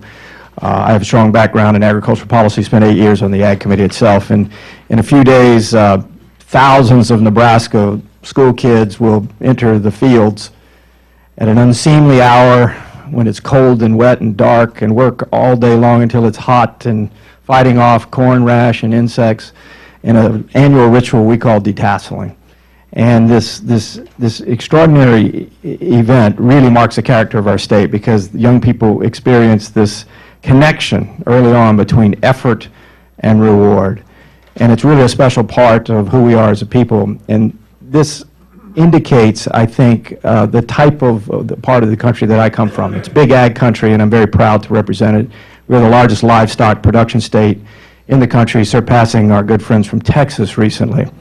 In that regard, though, that's why I offer this amendment, because I believe it's an issue of fairness and actually strengthens agricultural policy. In the underlying bill, what we are doing is effectively restoring something called the commodity certificate.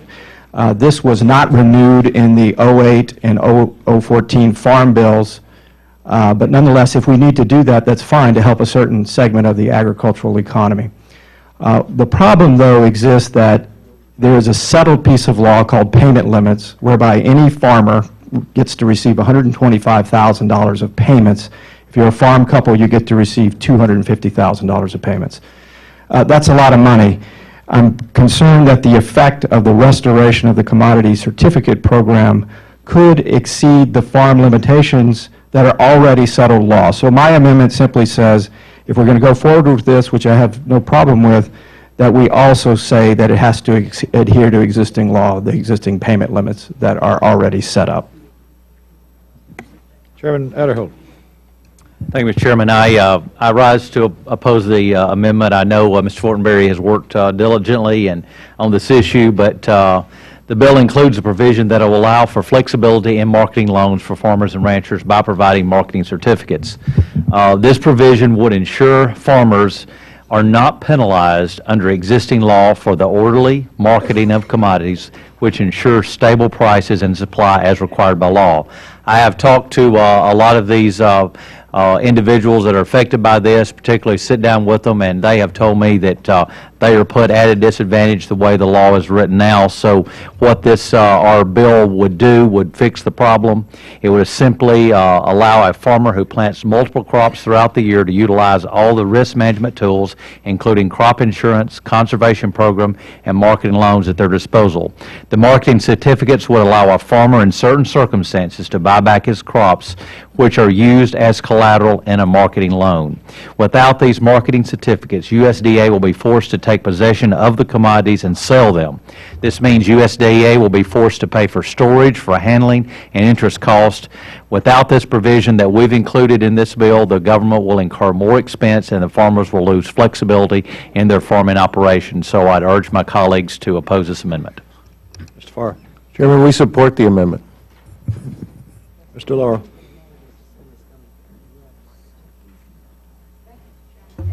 I rise in support of the amendment. The rider would allow the largest farms in the country to evade the payment limit on the marketing loan gains. This issue was settled in 2014. The payment limit applies to all types of commodity program benefits without exception. And what we are essentially doing here is reopening the farm bill in an appropriations bill, which we shouldn't be doing. Not a minor change. According to CBO, if allowed to become law, it will cost the taxpayer $52 million. This is wasting resources to enable people to escape a payment limit that's the law of the land. The bill changes permanent farm law. It triggers a taxpayer cost each and every year that the certificates are issued, which is wrong, especially when we continue to speak about a growing budget deficit. It is neither prudent nor is it responsible, and I urge my colleagues to support this amendment. Mr. Fortenberry may close. Yes. Mr. Chairman, I think it's necessary also to point out that the CBO has scored this, because what it in effect does, and while I do not disagree with the merits of what the chairman has suggested in allowing some additional flexibilities, marketing tools for certain sectors of our agricultural community, nonetheless, the settled law is $250,000 per couple if you farm for all your various subsidy programs. That's a lot of money. If we don't do this, this will add $5 million of cost per year. It scores at $50 million over the 10 years. I urge adoption of the amendment. Question is on the Fortenberry amendment. All in favor say aye. Aye. Aye. All opposed, say no. No. The noes seem to have it. The noes have it. The amendment is not agreed to. Other amendments? Ms. Lee? I have an amendment at the desk. It's Lee Amendment Number 2. Clerk will read. Dispense for the, from the reading, asking unanimously. With that, Offered by Ms. Lee. the ladies recognized. Okay, this amendment would fund an innovative and effective program, which is the Health Food Financing Initiative. It would fund it to the President's request of $12.7 million. The Healthy Food Financing Initiative provides one-time loan and grant financing to healthy food retailers to invest in low-income and in rural communities. As many of you know, in communities around the country, both urban and rural, some 29 Americans face barriers to accessing healthy and fresh foods. As we all know, all too often, those facing the toughest barriers are the most vulnerable, low-income Americans and communities of color. This program allows for health food retailers to gain a foothold in communities that are currently underserved, promoting not only access to healthy foods, but also an anchor for job creation, economic development, and opportunity. In fact, through the over 200 successful projects financed by the HFFI, which is the Healthy Foods Financing Initiative, some 3,000 jobs have been created or retained. This is a federal program that really creates many, many positive solutions. From farmers markets and co-ops to grocery stores and supermarkets, this financing and these grants have leveraged about $1 billion in investments for just $140 million in awards since 2011. Now, I've been lucky to visit Mandela Marketplace, which is an organization located in West Oakland in my congressional district. Mandela Marketplace has leveraged these funds to incubate healthy food enterprises, increase sales of healthy food at their cooperative grocery store. This increase is about 50%, and also support local farms through wholesale produce distribution. These are model programs that show how our federal investments can make a huge difference in the health and livelihood of our communities. To date, this committee has not funded the portion of this program funded through the Ag Bill. It is time we change that and give American families access to the foods and opportunities they need. So I ask for support of this amendment. Chairman Adderholt. I rise to oppose the amendment. It is a duplicative of existing programs at the Treasury Department through its Community Development Finance Institution Fund. Currently, there are no regulations in place at USDA to govern this program that Mrs. Lee has proposed, which means that there are no controls or management systems in place to ensure the taxpayers' money is used wisely. Furthermore, the amendment has no offset, and which would make the bill exceed the allocation and would, of course, cause a lot of trouble as we continue on with the bill. So I'd urge my colleagues to oppose the amendment. Further discussion? Ms. Lee may close. Thank you. Well, let me just say this is a program that has been authorized. I'd like to ensure that the USDA, they could implement this very quickly. It has not been funded. I think it was the 2014 Farm Bill where it was authorized. It has great value, and the impact is very well noted through the pilot programs. This deserves full funding and support of this committee, so I ask for an aye vote. Question is on the Lee amendment. All in favor say aye. Aye. All opposed say no. No. Noes have it. The amendment's not agreed to. Request for recorded vote is granted. Yes. Clerk will call the roll. Mr. Adderholt. Mr. Adderholt, no. Mr. Amade. Mr. Amade, no. Mr. Bishop. Mr. Bishop, aye. Mr. Calvert. Mr. Calvert, no. Mr. Carter. Mr. Carter, no. Mr. Cole. Mr. Cole, no. Mr. Crenshaw. Mr. Crenshaw, no. Mr. Cuellar. Mr. Cuellar, aye. Mr. Culberson. Ms. DeLauro. Ms. DeLauro, aye. Mr. Dent. Mr. Dent, no. Mr. Diaz-Balart. Mr. Diaz-Balart, no. Mr. Farr. Mr. Farr, aye. Mr. Fatah. Mr. Fatah, aye. Mr. Fleischman. Mr. Fleischman, no. Mr. Fortenberry. Mr. Fortenberry, no. Mr. Frelinghuysen. Mr. Frelinghuysen, no. Ms. Granger. Ms. Granger, no. Mr. Graves. Mr. Graves, no. Dr. Harris. Dr. Harris, no. Ms. Hera Butler. Ms. Hera Butler, no. Mr. Honda. Mr. Honda, aye. Mr. Israel. Mr. Israel, aye. Mr. Jenkins? Mr. Jenkins, no. Mr. Jolly? Mr. Jolly, no. Mr. Joyce? Mr. Joyce, no. Ms. Capter? Aye. Ms. Capter, aye. Mr. Kilmer? Mr. Kilmer, aye. Ms. Lee? Ms. Lee, aye. Mrs. Lowy? Aye. Mrs. Lowy, aye. Ms. McCollum? Ms. McCollum, aye. Mr. Palazzo? Mr. Palazzo, no. Ms. Pingree? Ms. Pingree, aye. Mr. Price? Mr. Price, aye. Mr. Quigley? Mr. Quigley, aye. Mr. Ridgel? Mr. Ridgel, no. Mrs. Roby? Mrs. Roby, no. Mr. Rogers? Mr. Rogers, no. Mr. Rooney? Mr. Rooney, no. Ms. Robo Allard? Ms. Robo Allard, aye. Mr. Rupersberger? Mr. Rupersberger, aye. Mr. Ryan? Mr. Ryan, aye. Mr. Serrano? Mr. Serrano, aye. Mr. Simpson? Mr. Simpson, no. Mr. Stewart? Mr. Stewart, no. Mr. Valadeo? Mr. Valadeo, no. Mr. Viscoski? Mr. Viscoski, aye. Ms. Wasserman Schultz? Ms. Wasserman Schultz, aye. Mr. Womack? Mr. Womack, no. Mr. Yoder? Mr. Yoder, no. Mr. Young?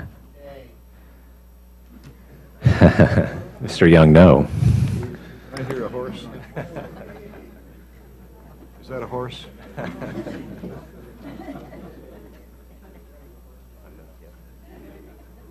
Any member wish to be recorded or change their vote? Clerk will tally.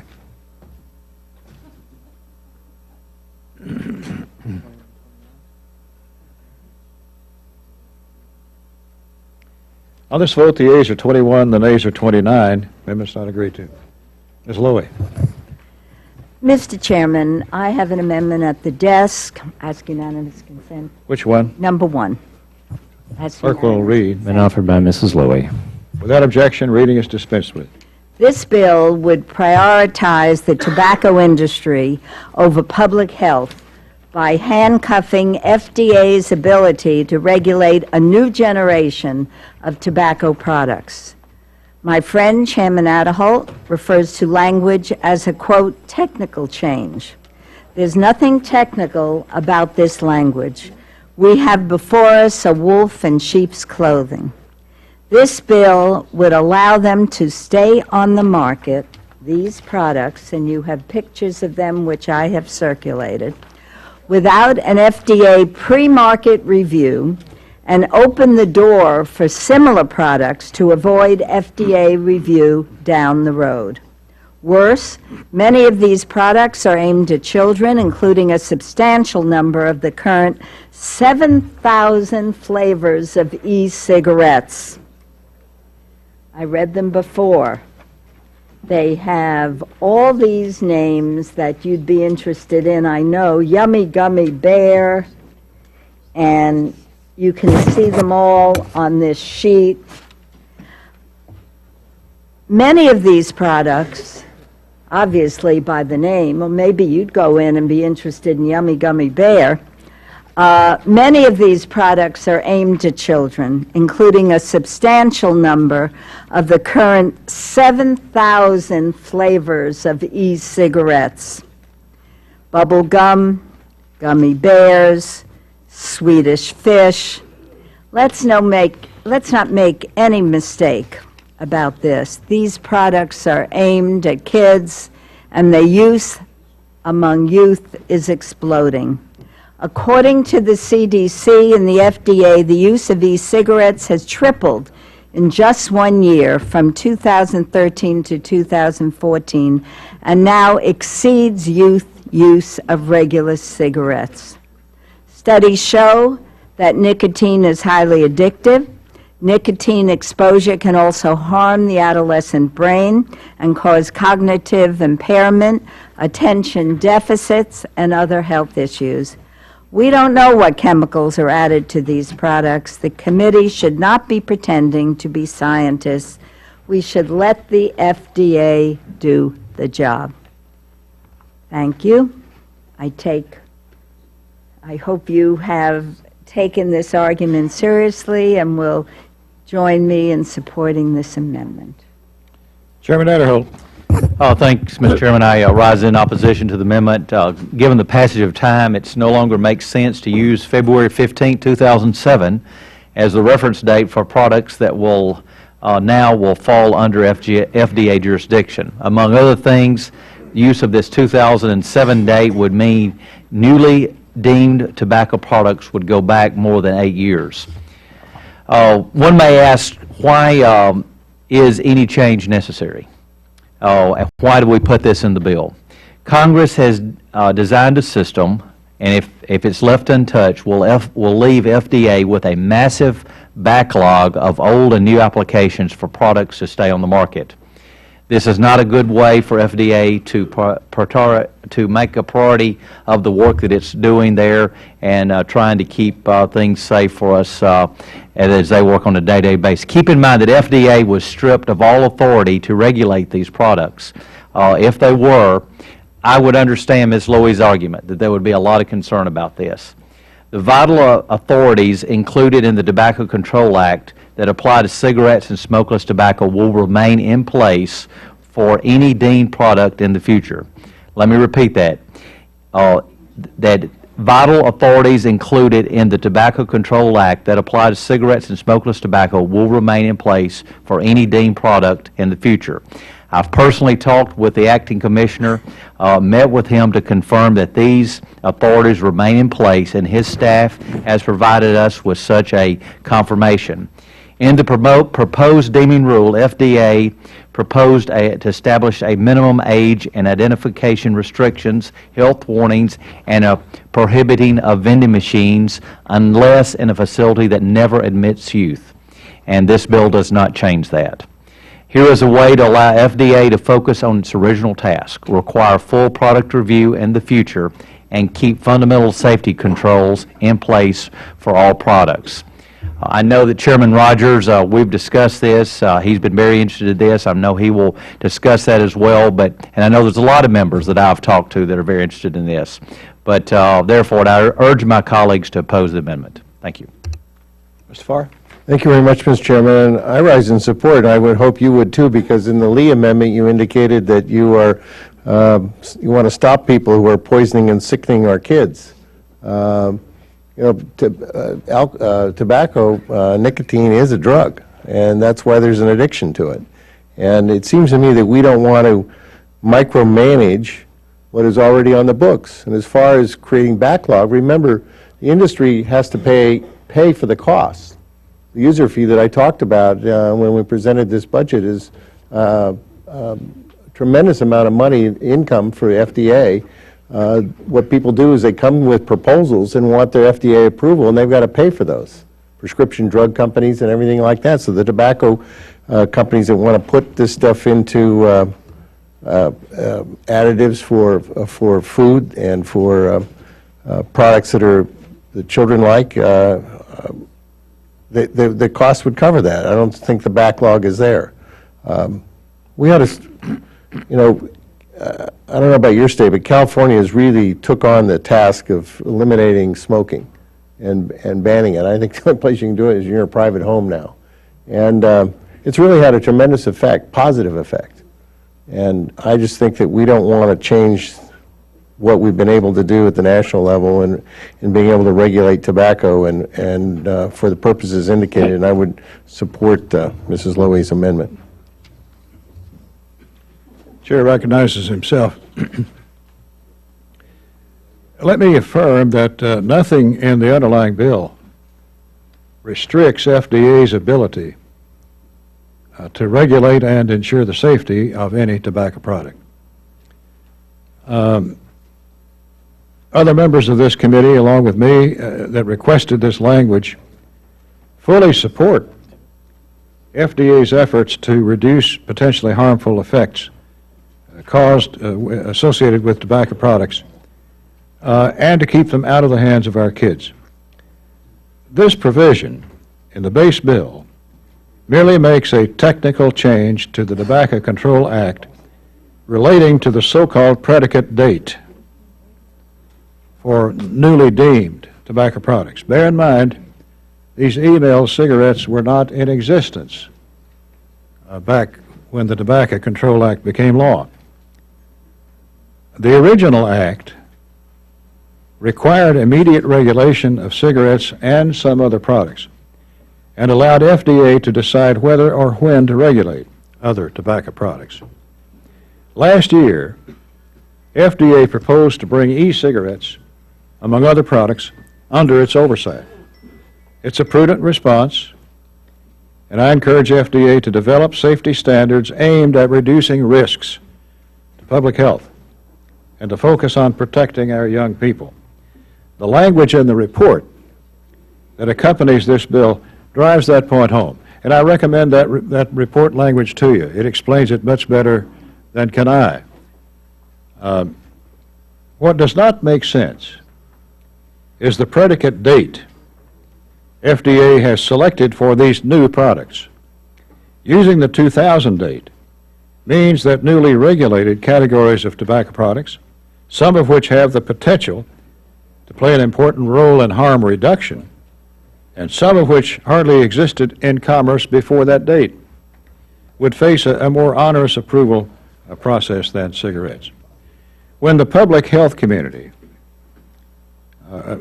while the public health community has not coalesced around this idea, many, including FDA's own Mitch Zeller, have signaled that e-vapor and other non-combustion products have the potential to play an important role in reducing the harms associated with cigarette smoking. So rather than amending FDA's regulatory authority, the committee has made a technical change to ensure that newly deemed products are treated the same way as the Tobacco Control Act treated newly regulated products when the law was enacted. The language in this bill would make the predicate date for newly deemed tobacco products the effective date of the final deeming rule and mimic the 21-month transition period provided for cigarettes, smokeless tobacco, and roll your own tobacco. In sum, this provision merely confirms that FDA has the authority to update the predicate date for these new products, which is what FDA should have done at the very beginning. So I urge support for this provision.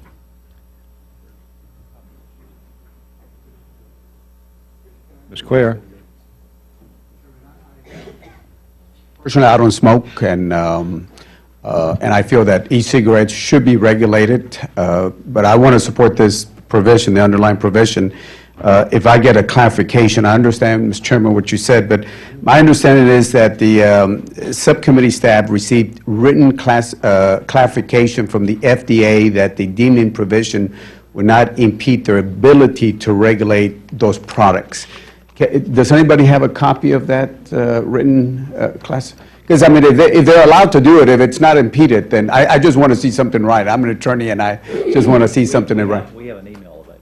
Okay. Does anybody have that available that I can take a look at? Because I just want to make sure, I mean, I agree with the ranking woman that they should be regulated, and as long as this provision does not, the deeming provision does not stop FDA from regulating e-cigarettes, then I'll be okay with the underlying. I just want to see that, because apparently I was told that they did send some written.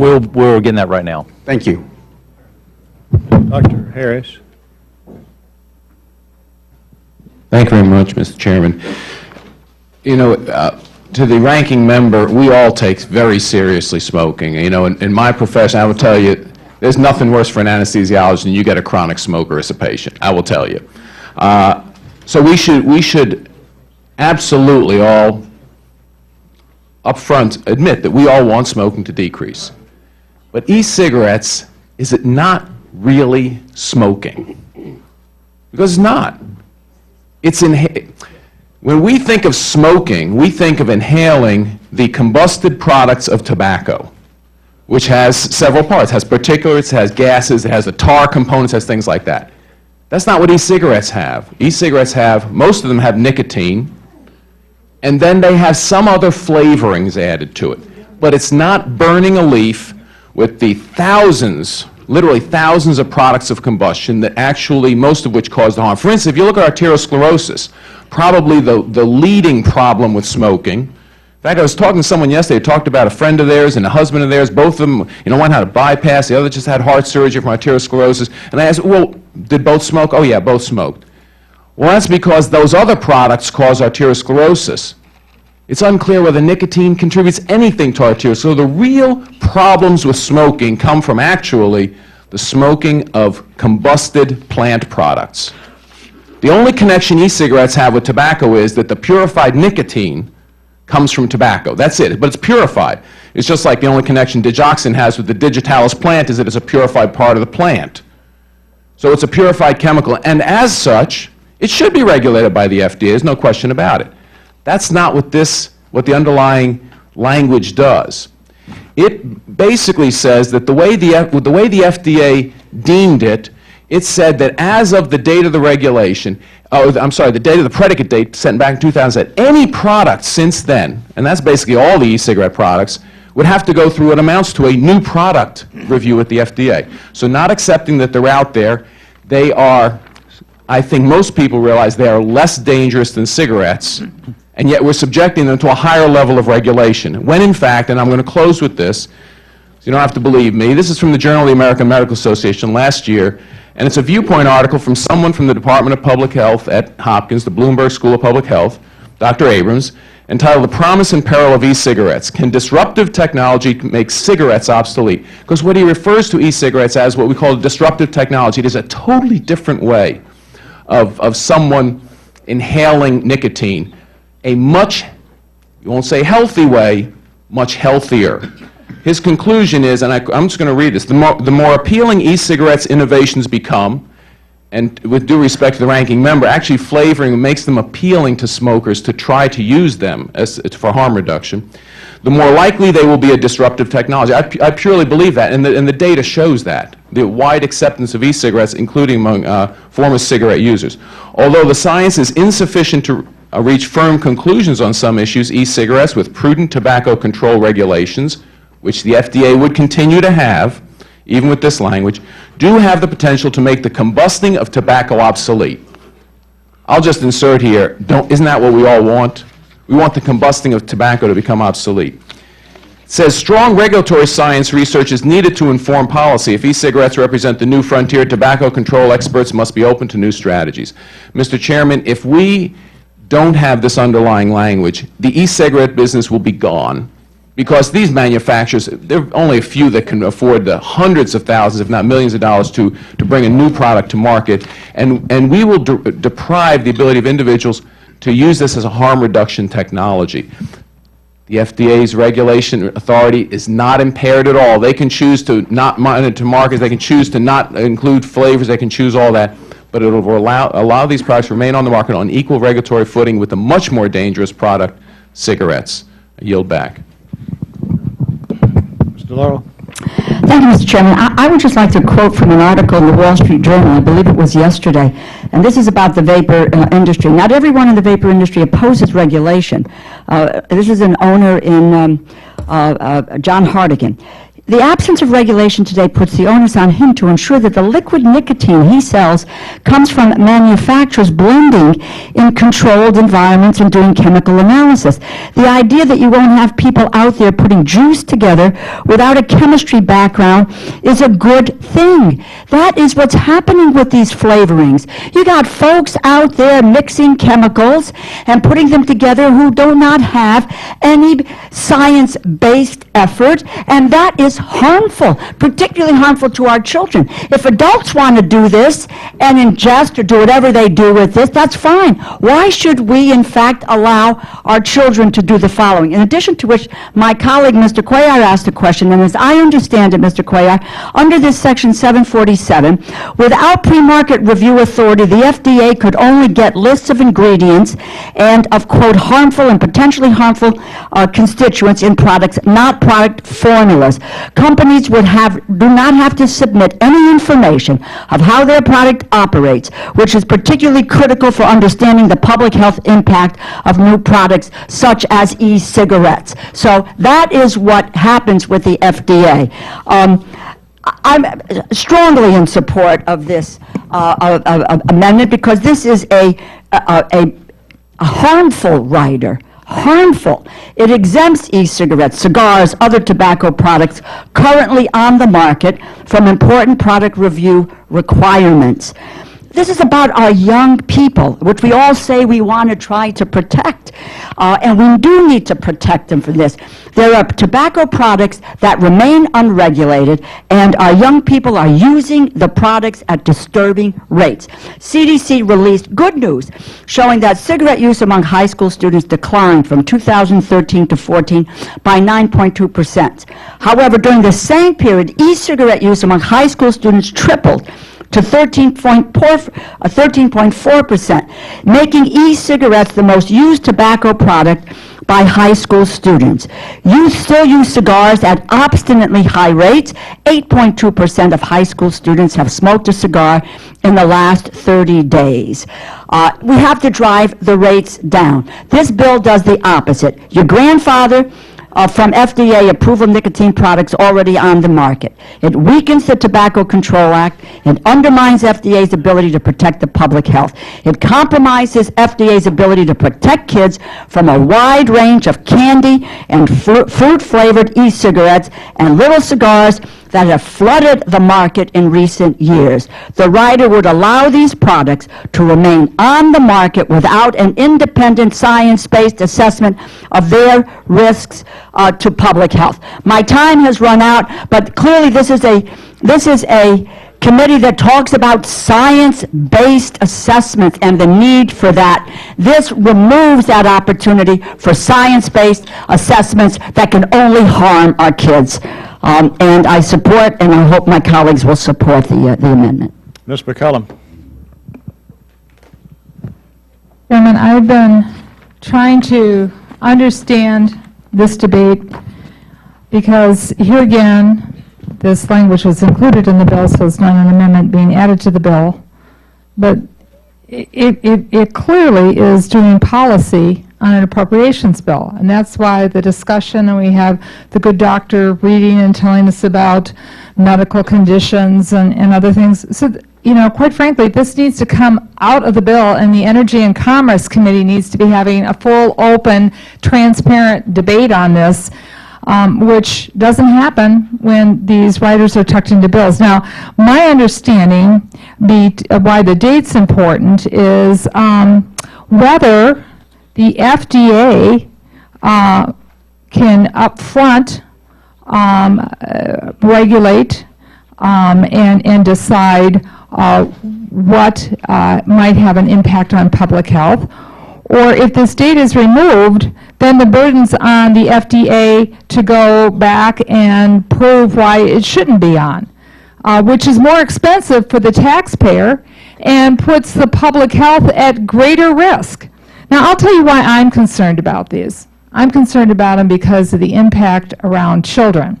And I care about young teen smoking. I care greatly about that. But I'm concerned about the 4,000 ER visits of children coming in contact with these leftover nicotine receptors that are used to deliver the rush, the feel good about it. And these young children have heard people talk about or see the cute little pictures or the bright little colors of what went in to it. So yes, it's targeting teenagers to make it sound, hey, this is kind of fun and this is an easy thing, and you know, it's like Hawaiian Punch, one of the things. But this one, the gummy bear, says gummy bears on the outside of the liquid tube. Okay, so the liquid, containers left over, then you've got the container that was used that delivered the nicotine. These are left around the house. Parents didn't even know. Parents are still learning how dangerous it is to have these leftover products around. Heck, folks, these are toddlers and that are coming in contact with it because we haven't gotten the warning labels out there. So we shouldn't be doing this in an appropriations bill. This is serious stuff. This is kids going to the ER being poisoned, young children starting to experiment with e-cigarettes. When an adult does, I agree with the doctor. If they're forewarned, they're forearmed. But this is a bigger public health problem that we are about, if we don't support the Lowy amendment, about to make a lot worse. I yield back. Further discussion, Mr. Chairman? Mr. Simpson? Chairman Simpson? I would yield my time to the gentleman from Alabama. Thank you, Mr. Simpson, for the yield and the time. Let me just address that we have conferred with the Commerce and Energy Committee, and they are supportive of this language. Thank you. Further discussion? Hearing Mrs. Wasserman-Schultz. State your inquiry.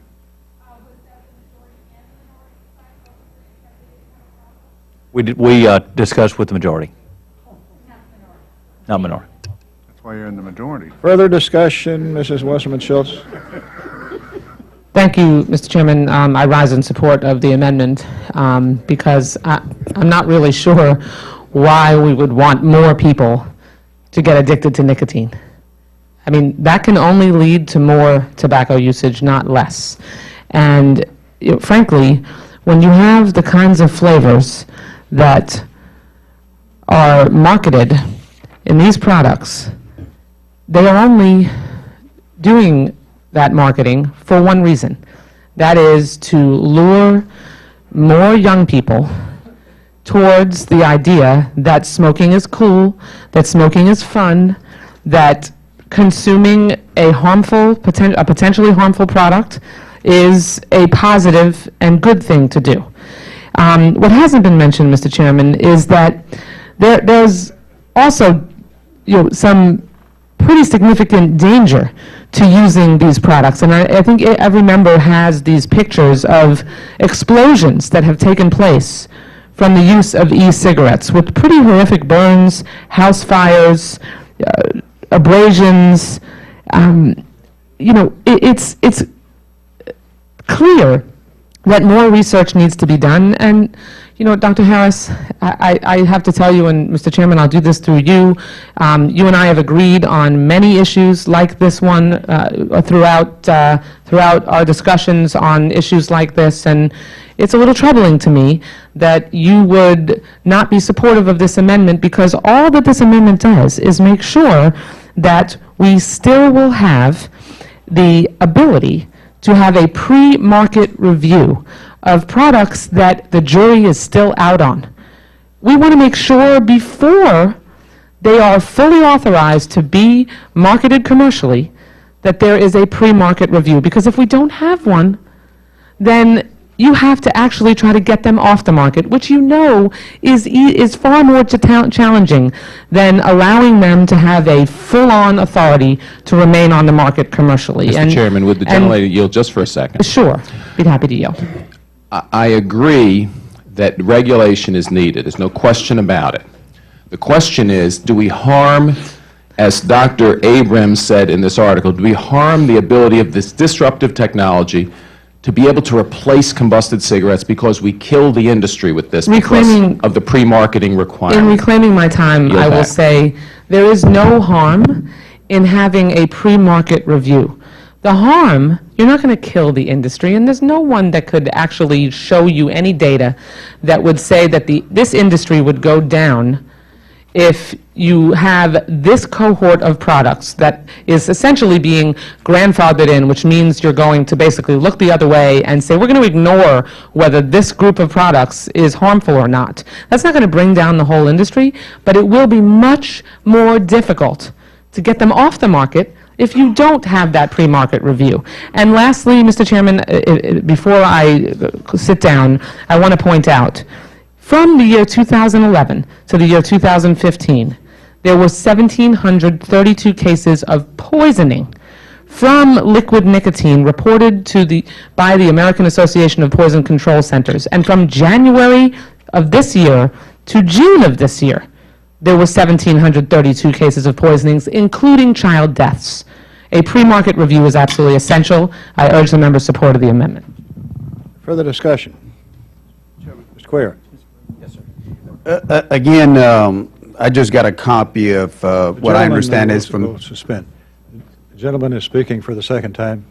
That's correct. You ask unanimous consent to speak for a second time. I would ask for unanimous consent just for a brief moment. Brief moment. Yes, sir. Again, I do support the chairwoman. I do want to see the e-cigarettes regulated, but my understanding is that the FDA did send over a response saying that under Section 906 of the FTC Act, they still have the authority to set restrictions of the sale and distribution of tobacco products that are appropriate for the protection of public health under Section 907 of the FTC Act, to develop product standards that are appropriate for the protection, and they both apply for the grandfather and new products. So again, I do agree respectfully with the ranking woman. I do want to see e-cigarettes. My understanding is from the FDA, this is what the FDA has sent over, and I'll be happy to share this. I'm sure that the folks will share this with the rest of the members. Mr. Chairman, I will certainly follow up on your comments, but it's my understanding that what you are saying is the FDA has the authority after the product has gone to market. Isn't that correct? My understanding is it applies to both grandfather and new products, and they have the authority to set restrictions on the sale and distribution of tobacco products and other products. However, let's think, I know I'm going to close, but just in response to my good colleague, they have the authority after the product is on the market. And what my point is, that they should have the authority to evaluate a product, especially a tobacco product, before it goes to the market. And certainly my good friend Dr. Harris, with whom I've had many thoughtful conversations, wants to study marijuana. Why wouldn't he want to study the impact of these products before they're available and readily accessible to your kids, my grandkids? And when you see the statistics and the number of people, Dr. Harris, who are buying these products online, a 13-year-old can come to the door and accept that product, and no one has to show any identification. So all I am saying, and I know I will have opportunity to close, just to correct that, and I can read the statement from the FDA, which I just lost. Okay, okay, I'll do it later. Gentleman's Thank time has you. expired. Ms. Capter.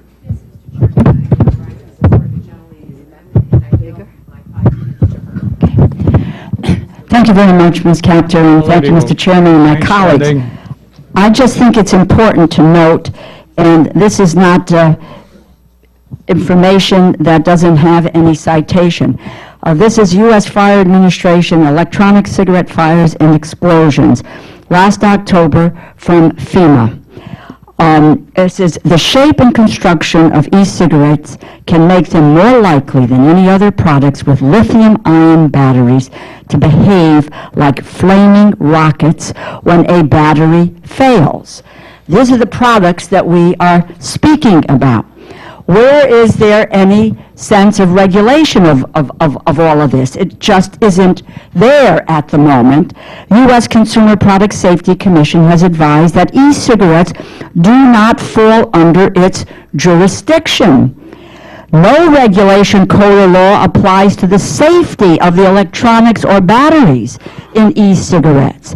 There are no requirements that e-cigarettes be subjected to product safety testing. As a result of the battery and container failure, one or the other or both can be propelled across the room like a bullet or a small rocket. Do we not believe that there are health and safety issues surrounding these new products, and that this is a committee and a jurisdiction that should be looking into this and dealing with regulatory measures? We don't produce the product, but we certainly have a responsibility to make sure that we're dealing with a safe product and one that doesn't either work to impede the health of young people and to put their safety at risk with these kinds of products. I mean, how do we abdicate that kind of a responsibility when we have the jurisdiction and the power to be able to do it? It seems to be a total abdication of responsibility, and I cannot imagine that well-meaning, good people on both sides of the aisle in this committee don't want to look to protecting young people in terms of their health and their safety, no matter what the product is. And where it emanates from. That really is why we're sent here, to deal with these kinds of accountability measures. Again, we don't produce these products, we don't make them, but our obligation is to make sure that they are safe for people, both young people and older people, but adults can make a decision as to what they want to do. Kids shouldn't have that kind of power to do that. We need to take on that power. Thank you, Mr. Chairman. Thank you, my colleague. Is there further discussion? Hearing none, Ms. Lowy is recognized to close. As I close, Dr. Harris, I would just like to read you comments about Section 747 about the House Ag FDA Appropriations Bill. Section 747 would make a fundamental change in how the Tobacco Control Act will apply to tobacco products that FDA does not currently regulate, such as e-cigarette and cigars. Specifically, Section 747 would exempt e-cigarettes, cigars, and other tobacco products that are currently on the market but not yet regulated by FDA from the product review requirements in Sections 905 and 910 of the Tobacco Control Act. Manufacturers would be able to keep these products on the market without an independent science-based assessment of their risk to public health by FDA. Congress gave FDA the authority to review new tobacco products in the Tobacco Control Act because it recognized the harm that new products can cause. When cigarette companies were free to introduce new products without prior review by FDA, cigarettes became the more addictive and steadily over time. I would just like to say, if I may, as unanimous consent for another minute, I think your remarks are very thoughtful, and I know they are deep felt, and that's why it is absolutely essential in this case that we're not legislating on an appropriations bill. And in reading through some of the paperwork, I take serious issue with the fact that the report paraphrases statements submitted by R.J. Reynolds just last year. If I may take one more minute to close, Mr. Chair, half a minute. Guys, for 30 seconds. Okay. The rate of calls to poison control centers related to e-cigarette chemicals rose from one report in 2010 to 215 in 2014. We have a serious public health problem that needs to be addressed, not dismissed. The report references the safe use of these products, though scientific evidence and common sense tells us that tobacco products are not safe. It's up to the FDA. We can keep debating this, but the FDA should decide what tobacco products should be on the market. Let the scientists do their job. Question is on the Lowy amendment. All in favor say aye. Aye. All opposed say no. No. The noes have it. The amendment's not agreed to. Roll call is requested. A sufficient number supporting. The clerk will call the roll. Mr. Adderholt. Mr. Adderholt, no. Mr. Amadei. Mr. Amadei, no. Mr. Bishop. No. Mr. Bishop, no. Mr. Calvert. Mr. Calvert, no. Mr. Carter. No. Mr. Carter, no. Mr. Cole. No. Mr. Cole, no. Mr. Crenshaw. No. Mr. Crenshaw, no. Mr. Cuellar. Mr. Cuellar, no. Mr. Culberson. Ms. DeLauro. Ms. DeLauro, aye. Mr. Dent. Mr. Dent, no. Mr. Diaz-Balart. No. Mr. Diaz-Balart, no. Mr. Farr.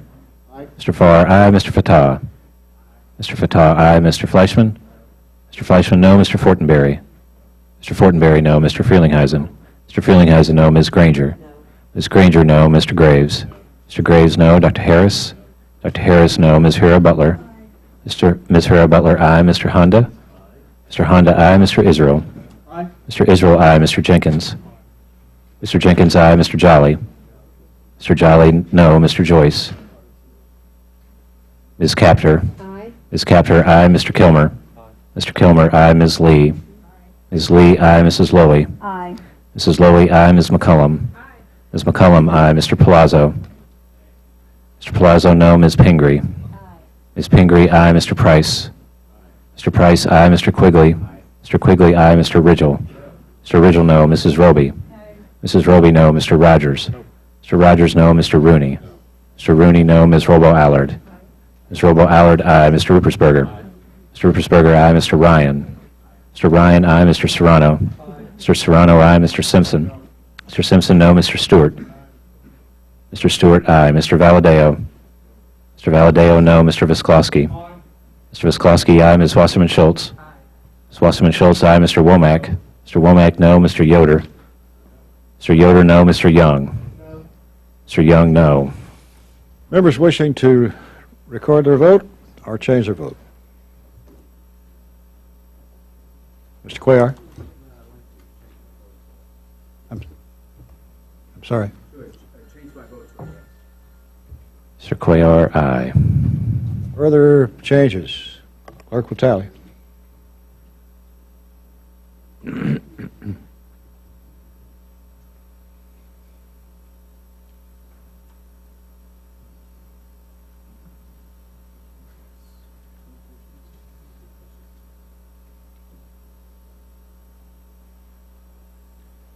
On this amendment, the yeas are 23, the nays are 26. The amendment is not agreed to. Ms. Pingree. Desk. Clerk will read. Amendment offered by Ms. Pingree. At the end of the bill. Consent to not read the amendment. Without objection.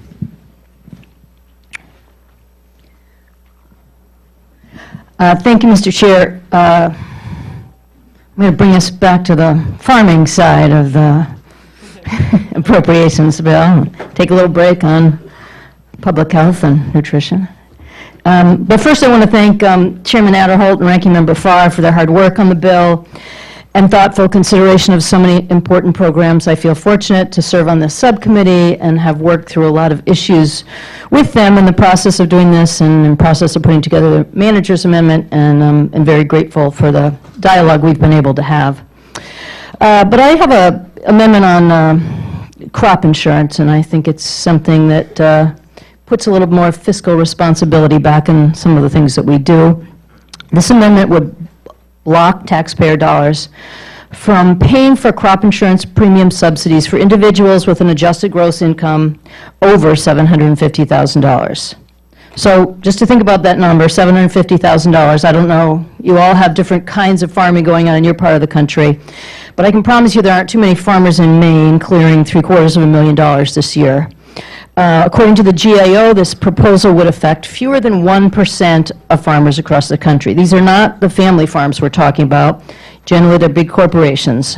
Are we really going to want to debate whether or not to spend hard-earned taxpayers' dollars on a giveaway to the top 1% of the farmers in our country? My amendment would bring the federal crop insurance program more in line with the rest of the USDA programs. In fact, crop insurance is the only federal farm income support program that doesn't employ any payment limitations for high-income earners. And the potential for savings is significant. In 2011, the top 1% most profitable farm businesses collected an average of $220,000 each in crop insurance premium subsidies.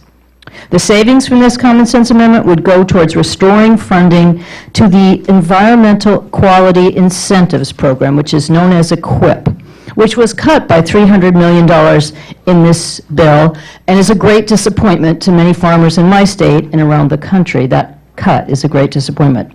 EQIP is a voluntary conservation program that provides farmers and ranchers with cost share and technical assistance to help them implement conservation practices on working farmland. In Maine, one way that EQIP has been used is to construct hoop houses that extend the growing season, and that's been done also around the country, and it can make a big difference between a good year and a tough year financially in what a farmer is able to grow.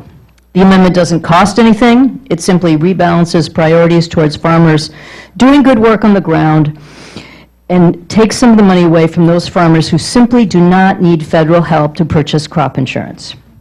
I think it's a question of priorities, and the choice is clear. On the one side, we are subsidizing 1% of the farms who will probably be just fine without our taxpayer dollars, and on the other, the average farmer who is struggling to make a living and pay the bills and could use the assistance moved in their direction. I hope you will consider this amendment and vote yes. Chairman Adderholt. Mr. Chairman, I rise to oppose the amendment. This amendment would reopen the Farm Bill that was debated just last year. Not only did the Farm Bill already include payment limits on farm programs regardless of what a farmer makes, but it set a limit on the adjusted gross income for farmers. adopting this amendment would override Congress in the Farm Bill that was decided last year, and this is not a place for renegotiating an already negotiated provision. The crop insurance program as it stands is actuarially sound. Reducing AGI would increase premiums even more by reducing the number of participants in the program. Again, this would not be the time or the place for us to debate this. The amendment does not work because it would change aspects of participating producers' contracts after they've already signed the contracts. So I'd urge my colleagues to oppose this amendment.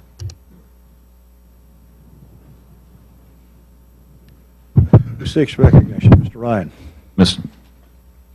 Thank you, Mr. Chairman. I'd just like to rise in support of this amendment. I think if we're talking about long-term restructuring, if we're talking about saving money, if we're talking about not subsidizing farms that are already making a lot of money, and driving that money back into programs that are going to lead to local, fresh, healthy food that can bring down our health care costs in the long term, and not continuing to subsidize at very high levels crops that make their way into the highly processed food that is artificially cheap, does not reflect the actual cost, drives up health care, and we subsidize that, and we wonder why we can't balance the budget. These are simple approaches, and I want to thank the gentlelady from Maine for being a leader on this issue.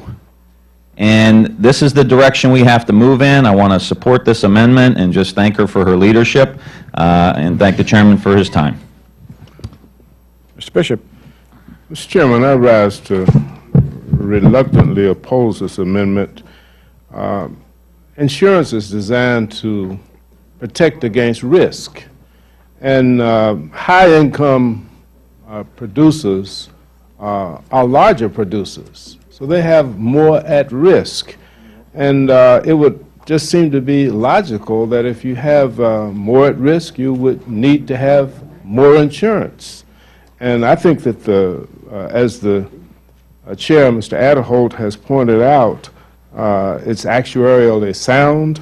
I think that larger producers have more input, have more expenses, and have much more at risk, and they ought to have the same protection in proportion to the risk that they are assuring against. And so I reluctantly oppose this amendment. Ms. Pingree may close. While I appreciate again that we all represent different kinds of farmers and farming, I think that most of you have been able to observe that across the country, there's an amazing change going on there. Small farmers,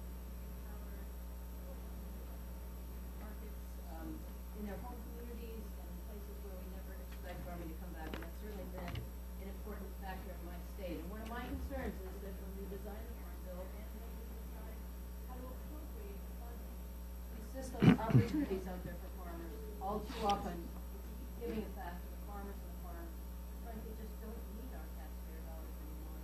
This amendment would be a great way to take some of those funds and put them back into programs that farmers can really use in a time when there are great opportunities out there for working with farmers.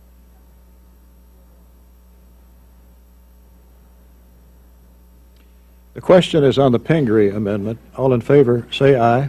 Aye. All opposed, say no. No. No seem to have it. The amendment is not agreed to. Are there other amendments? Mr. Farr. Clerk will read. Amendment offered by Mr. Farr. Without objection, the reading is dispensed with.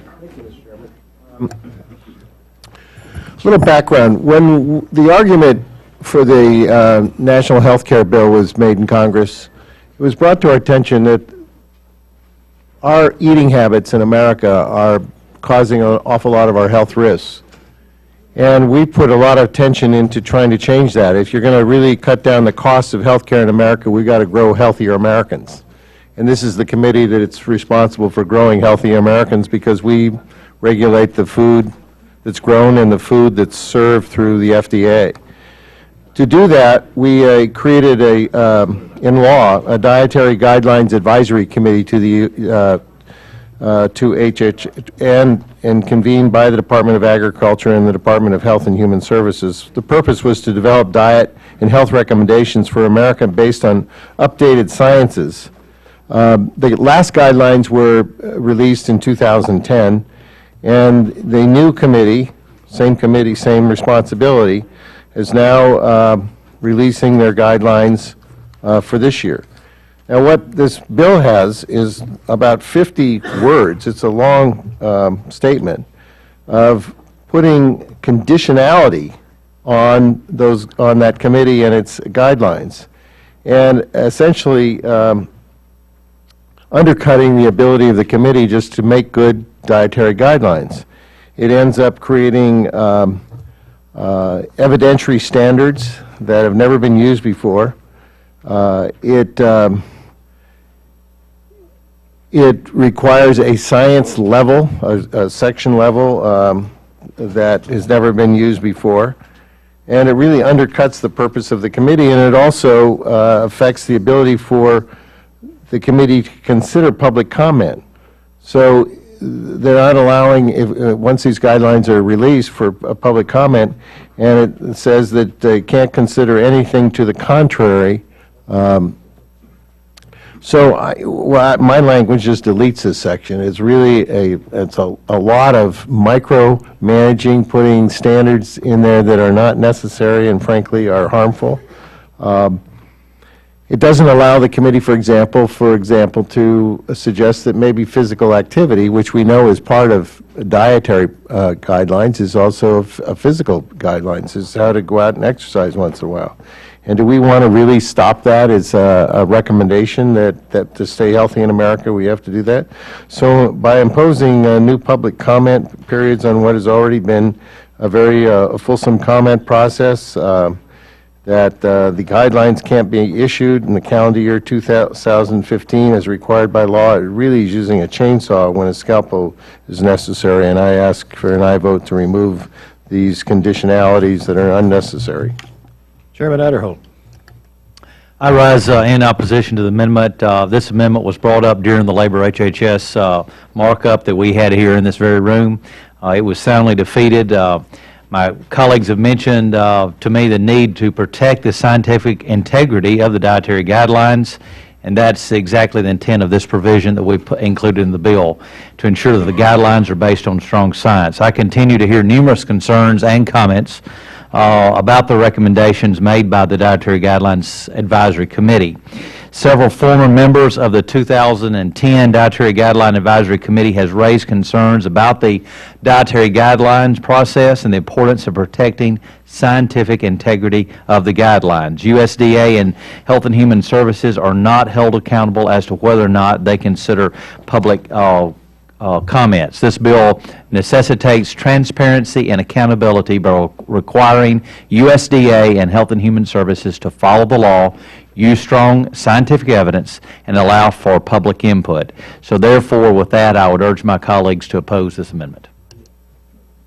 Mr. Lauro. Thank you, Mr. Chairman. I rise in support of the amendment. Our nation at the moment is in the midst of dual epidemics of obesity and of type 2 diabetes, and a healthful diet and regular exercise are two keys to changing the tide. We need the dietary guidelines for Americans to reflect the most recent scientific evidence on addressing these problems. HHS and USDA ensure this by appointing an advisory committee of nationally recognized experts in the field of nutrition and health to review the scientific and medical evidence available and to develop dietary guidelines. Sadly, it seems the committee is trying to look at the interests of industry before public health and before the interests of families and children. The rider blocks HHS and USDA from releasing or implementing the 8th edition of the Dietary Guidelines for Americans.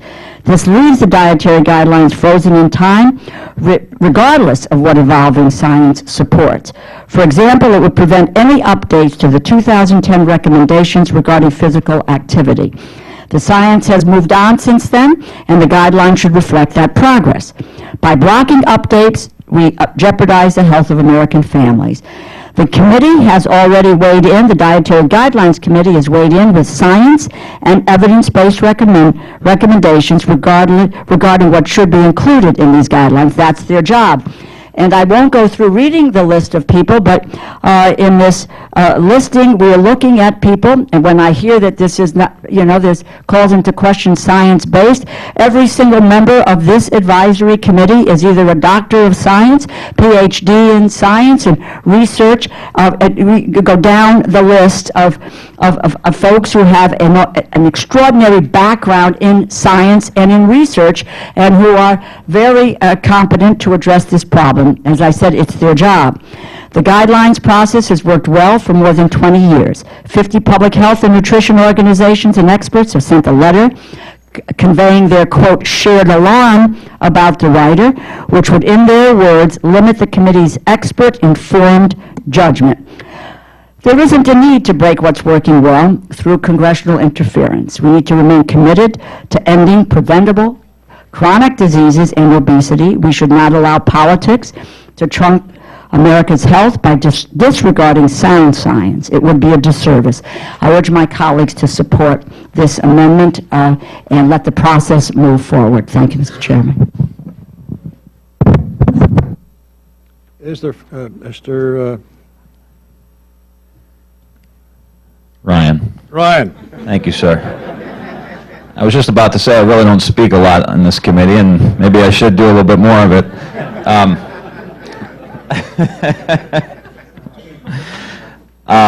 I don't really speak a lot in this committee, but these issues that are being brought up today, I think, are so critical. And I do think that this committee, this subcommittee, can provide leadership on this issue. And this is what this ultimately comes down to. We've got to be leaders on this issue. This is a major national security issue. It's a major economic issue for us. It's a major health issue for us. And at the end of the day, we are the leaders of the country. Our folks elect us to come here and lead and to shut down information that could potentially be very helpful to the health and well-being of the people in our communities. They're not going to be entrepreneurs or innovators or be able to sit in a classroom and think clearly if we don't get good food to these kids and we don't start shifting the culture. This is a critical issue in so many different ways, and again, I want to thank the gentleman for his leadership on this, and Ms. DeLauro, Ms. Pingree, and others.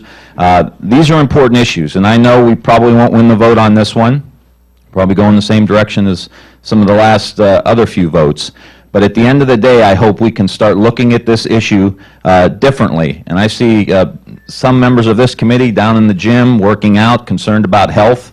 I won't say who's not down there, but I do see some that are down there. And I think it is important for us to not only say you got to work out, you got to exercise, but we got to shift the food system. And we may not win the day today, but I hope this opens up a broader conversation for us. Thank you, Mr. Chairman. Thank you. Is there further discussion? Mr. Farr is recognized to close. Thank you, Mr. Chairman. Look, these recommendations in this bill, what they've put the language in there is not coming from science, not coming from people that are worried about your health. They're coming from special interests. I mean, the language is pretty harsh. Unless the Secretary of Agriculture and the Secretary of Health and Human Service comply with each of the following requirements, each revision to any nutritional or dietary information or guideline contained in the 2010 edition of the Dietary Guidelines for Americans, and any new nutritional or dietary information or guidelines to be included in the 8th edition of the Dietary Guidelines shall be based on scientific evidence that has been ruled grade 1 strong by the grading rubric developed by the Nutritional Evidence Library of the Department of Agriculture, and shall be limited in scope to only matters of diet and intake, nutritional intake, nothing about the well-being of a person. Look, these are guidelines. Why are we even so panicked about guidelines? It's the industry that these guidelines are going to affect that are worried about it, and that's why they want this language in here. Let's keep American healthy and support this amendment. Question is on the Farr amendment. All in favor say aye. Aye. All opposed say no. No. No seem to have it. The amendment's not agreed to. Request for a recorded vote is granted. Clerk will call the roll. Mr. Adderholt. Mr. Adderhold, no. Mr. Amade? Mr. Amade, no. Mr. Bishop? Mr. Bishop, aye. Mr. Calvert? Mr. Calvert, no. Mr. Carter? Mr. Cole? Mr. Cole, no. Mr. Crenshaw? Mr. Crenshaw, no. Mr. Cuellar? Mr. Cuellar? Mr. Cuellar, no. Mr. Culberson? Ms. DeLauro? Ms. DeLauro, aye. Mr. Dent? Mr. Dent, no. Mr. Diaz-Balart? Mr. Diaz-Balart, no. Mr. Farr? Mr. Farr, aye. Mr. Fatah? Mr. Fatah, aye. Mr. Fleischman? Mr. Fleischman, no. Mr. Fortenberry? Mr. Fortenberry, no. Mr. Frelinghuysen? Mr. Frelinghuysen? Mr. Frelinghuysen, no. Ms. Granger? Ms. Granger, no. Mr. Graves? Mr. Graves, no. Dr. Harris? Mr. Harris, no. Ms. Hura Butler? Ms. Hura Butler, no. Mr. Honda? Mr. Honda, aye. Mr. Israel? Mr. Israel, aye. Mr. Jenkins? Mr. Jenkins, no. Mr. Jolly? Mr. Jolly, no. Mr. Joyce? Mr. Joyce, no. Ms. Capter? Mr. Kilmer? Mr. Kilmer, aye. Ms. Lee? Ms. Lee, aye. Mrs. Lowy? Aye. Mrs. Lowy, aye. Ms. McCullum? Ms. McCullum, aye. Mr. Palazzo? Mr. Palazzo, no. Ms. Pingree? Ms. Pingree? Ms. Pingree, aye. Mr. Price? Mr. Price, aye. Mr. Quigley? Mr. Quigley, aye. Mr. Ridgel? Mr. Ridgel, no. Mrs. Roby? Mrs. Roby, no. Mr. Rogers? Mr. Rogers, no. Mr. Rooney? Mr. Rooney, no. Ms. Roba Allard? Ms. Roba Allard, aye. Mr. Ruppersberger? Mr. Ruppersberger, aye. Mr. Ryan? Mr. Ryan, aye. Mr. Serrano? Mr. Serrano, aye. Mr. Simpson? Mr. Simpson, no. Mr. Stewart? Mr. Stewart, no. Mr. Valadeo? Mr. Valadeo, no. Mr. Visklowski? Mr. Visklowski, aye. Ms. Wasserman Schultz? Ms. Wasserman Schultz, aye. Mr. Womack? Mr. Womack, no. Mr. Yoder? Mr. Yoder, no. Mr. Young? Mr. Young, no. Members who wish to be recorded or to change their vote, clerk will tally.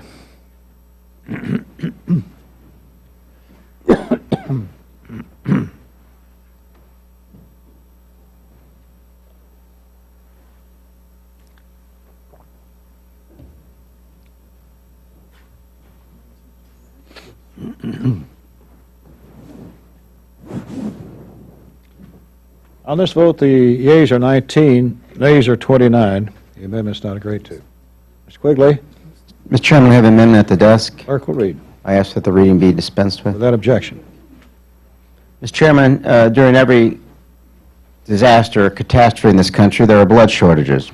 Every summer, blood donations dwindle across this country, putting us at risk for a blood shortage. Blood donations save people's lives, whether it was a blood transfusion during routine surgery or in response to a catastrophic accident. But when hospitals don't have enough blood products, lives are at risk. My amendment would help the FDA take action to increase blood donations and promote a safe blood supply. The FDA's blood donor deferral policies are outdated and discriminatory, failing to take into account individual risk. In fact, Mr. Chairman, HHS has said that these policies are, quote, when you donate blood, you're required to fill out a questionnaire so the blood bank attendant can determine if you are eligible to donate. But in its current form, the donor questionnaire doesn't ask questions about activities that put a donor at risk for a blood-borne illness. Instead, they ask questions about a donor's identity, implying that somehow people with certain traits and characteristics are inherently risky donors. With improved screening, a person's sexual orientation, for example, does not make him an inherently risky donor. The FDA desperately needs to update its donor questionnaire to allow more safe donors and weed out people with risky behaviors. My amendment would include report language that directs the FDA to work with the National Heart, Lung, and Blood Institute. Together, these agencies should formulate and study adequate questions that are cognitively appropriate and will maintain a safe donor pool without discriminating against any Americans. This is also the blood banks and the American Red Cross agree that this is a suboptimal policy. A vote in favor of my amendment will improve our nation's blood supply to respond to health needs and possible emergency situations. I urge you to support it. Chairman Adderhold. Thanks, Mr. Chairman. I rise in opposition to the amendment. Over the past several years, FDA has carefully examined the scientific evidence to its blood supply referral policy. In May, the FDA revised its recommendations and issued draft guidance for the industry. They have been taking public comment and demonstrated they're moving forward on this issue. We should allow FDA to continue in the process, and I would urge my colleagues to oppose the amendment. Are there members wishing to be heard? Mr. Quigley, you may close. Thank you. Mr. Ryan said we don't really expect victories here on our amendments. In fact, I think we're getting used to going down in a blazing ball of martyrdom. And if I expected victories every time, I certainly wouldn't be a Cub fan. However, we need to consider this, ladies and gentlemen. Believe it or not, we began looking at this with Senator Kerry 7 years ago. So with blinding, raging speed, the FDA and HHS are racing toward a solution to this problem. But in the meantime, I would respectfully remind everyone, they admit this isn't an optimal policy, right? A gay man is given a lifetime ban despite having a long-term, lifetime relationship with someone. But a heterosexual man of the same questionnaire who has unsafe sex with multiple partners is allowed to donate. So you're not as safe as you think you are now, and you aren't as at risk with a change as a policy as you think you might be. So HHS understands this isn't the right thing to do. They're moving at an extraordinary snail's pace to solve this problem. We're only encouraging them to work with this institute to move forward. Question is on the Quigley amendment. All in favor say aye. Aye. All opposed say no. No. No seem to have it. The amendment's not agreed to. Ms. Lowy? I have an amendment at the desk. Clerk will read. Amendment offered by Mrs. Lowy. Without objection, reading is dispensed with. My colleagues, we know that healthy meals help children be better students, leading more productive lives. More than 21 million children rely on free or reduced price meals on a given school day, but only 3.7 million children receive meals when school is not in session. That means that over 80% of kids who rely on school meals are threatened with hunger over the summer. And for many, it makes July and August the hungriest months of the year.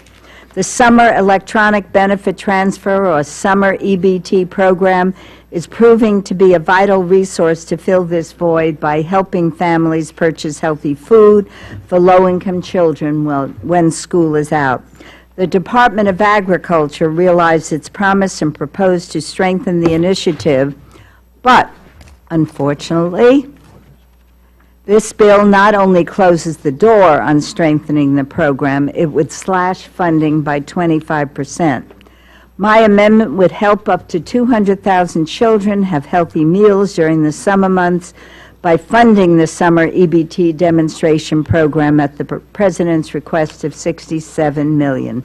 Let's invest in healthy kids, and I hope all my colleagues understand on both sides of the aisle that really is a compromise, but because when you think of the millions of children who are not getting lunch programs in the summer, this would only help 200,000 kids. So let's invest in healthy kids. I urge support of my amendment. Chairman Adderholt. Yeah, Mr. Chairman, got to oppose the amendment. Of course, obviously, one of the main things it does not have an offset. Obviously, we support the summer EBT pilot program, as the bill already includes $12 million for the program. It also provides full funding of $536 million for the traditional summer food service program, which is estimated to provide more than 177 million meals. During our subcommittee markup, some of the members of the subcommittee implied without more funding that the summer EBT, that we had cut the summer feeding program. Nothing could be further from the truth. The summer EBT is a pilot program that has been operating for 5 years. The amendment offers no offset, as I mentioned, and given that the bill already provides funding for the program, I would encourage my colleagues to oppose the amendment. Is there further discussion? Gentlelady is recognized to close.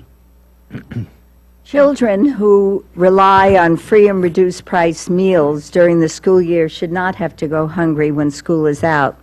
The summer EBT program is a worthy federal investment that will feed hungry kids and pay dividends down the road. We should be investing in it today. And my colleagues, I know many of us visit food banks, visit schools, and we understand that there is a shortage of programs that are feeding kids in the summer.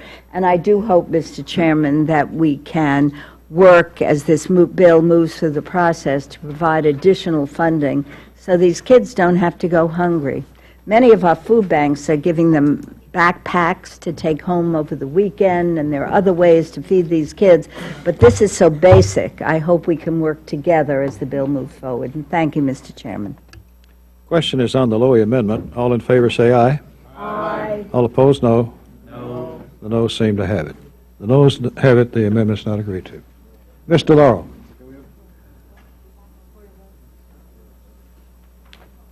Recorded vote is requested. A sufficient number supporting. The clerk will call the roll. Mr. Adderholt? No. Mr. Adderholt, no. Mr. Amaday? Mr. Amaday, no. Mr. Bishop? Yes. Mr. Bishop, aye. Mr. Calvert? Mr. Calvert?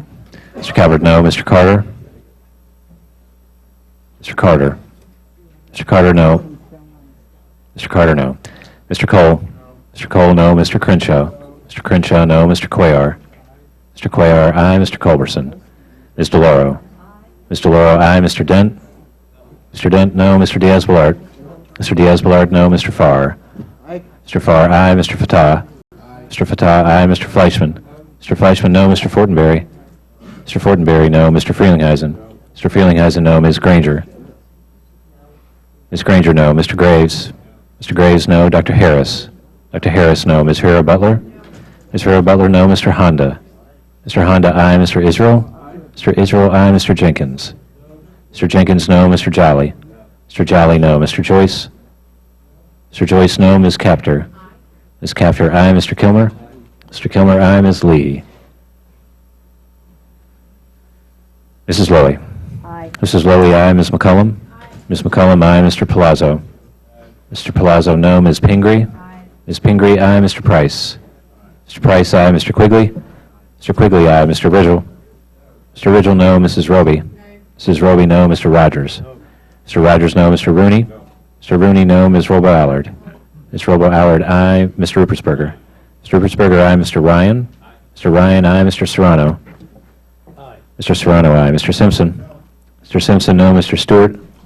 Mr. Stewart, no. Mr. Valadeo? Mr. Valadeo, no. Mr. Visklosky? Mr. Visklosky, aye. Ms. Wasserman Schultz? Ms. Wasserman Schultz, aye. Mr. Womack? Mr. Womack, no. Mr. Yoder? Mr. Yoder, no. Mr. Young? Mr. Young, no. Other members who wish to be recorded? Ms. Lee? Ms. Lee, aye. Or to change their vote? Clerk will tally.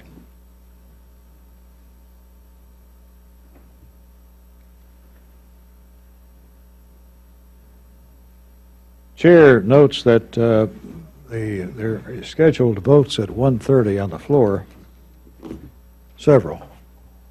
So we've got 4 or 5 remaining amendments if they're offered.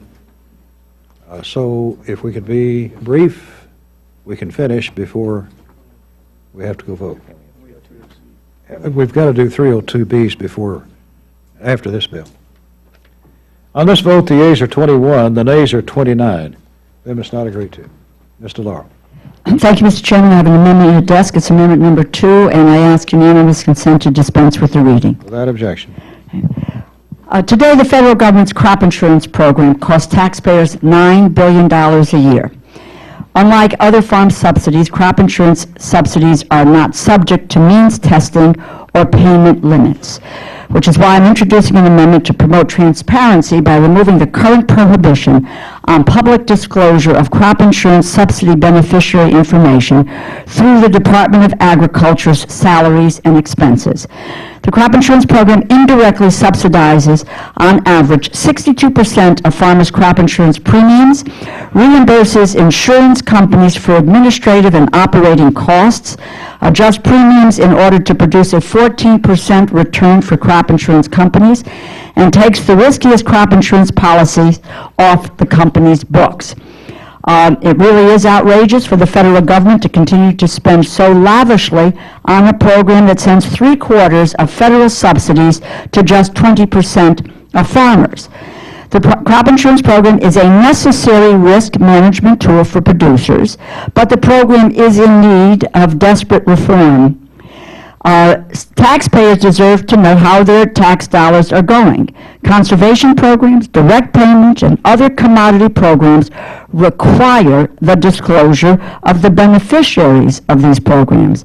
In direct contrast, the crop insurance program prohibits the disclosure of individuals or corporations that receive this taxpayer-funded subsidy, ultimately leaving taxpayers in the dark.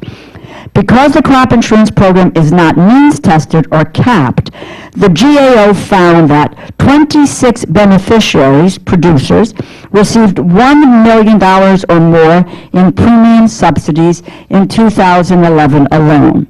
An analysis done by the Environmental Working Group in November 2013 found that at least 50 billionaires received $11.3 million in taxpayer-funded subsidies between 1995 and 2012. Earlier that year, federal investigators uncovered the largest case of crop insurance fraud in history, a massive scheme among dozens of insurance agents, claims adjusters, brokers, and farmers to steal at least $100 million from the government. Crop insurance fraud is not uncommon. Unfortunately, the degree to which waste and abuse occurs in the program is not well documented. In 2008, we worked hard to ensure that the Farm Bill was a safety net for American farmers and people struggling to make ends meet. Since that time, we have cut deeply into the safety net for Americans living in poverty, and while at the same time continuing to give millions of dollars in crop insurance handouts. Congress continues to comb minutely through every small error in the Supplemental Nutrition Assistance Program, while doing little to tackle fraud, waste, and abuse in the crop insurance program. We need to redress the balance. We can start to do that by shedding light on who is truly benefiting from this vast program, and I urge my colleagues to support my amendment, which would create the transparency that we need. Chairman Adderholt. Rising to oppose the amendment. Amendment would add an unneeded burden to USDA by requiring the disclosure of personal and sensitive information. The amendment would require personal information to be disclosed by the government for only a small sector of the U.S. population without reasonable justification. I think it should be kept in mind that other government programs, including our nutrition assistance, conservation, or energy assistance programs, do not require this. This unfairly targets a hardworking sector of the U.S. economy and opens the door to potential targeting of personal data and possibly identity theft. This data already released by the USDA in aggregate amounts and individual disclosure is unnecessary, poses personal security risk, and is burdensome to the USDA, and I would urge my colleagues to oppose the amendment. Does Mr. Ryan want to speak on this? I'm trying to make up to you. Take a minute.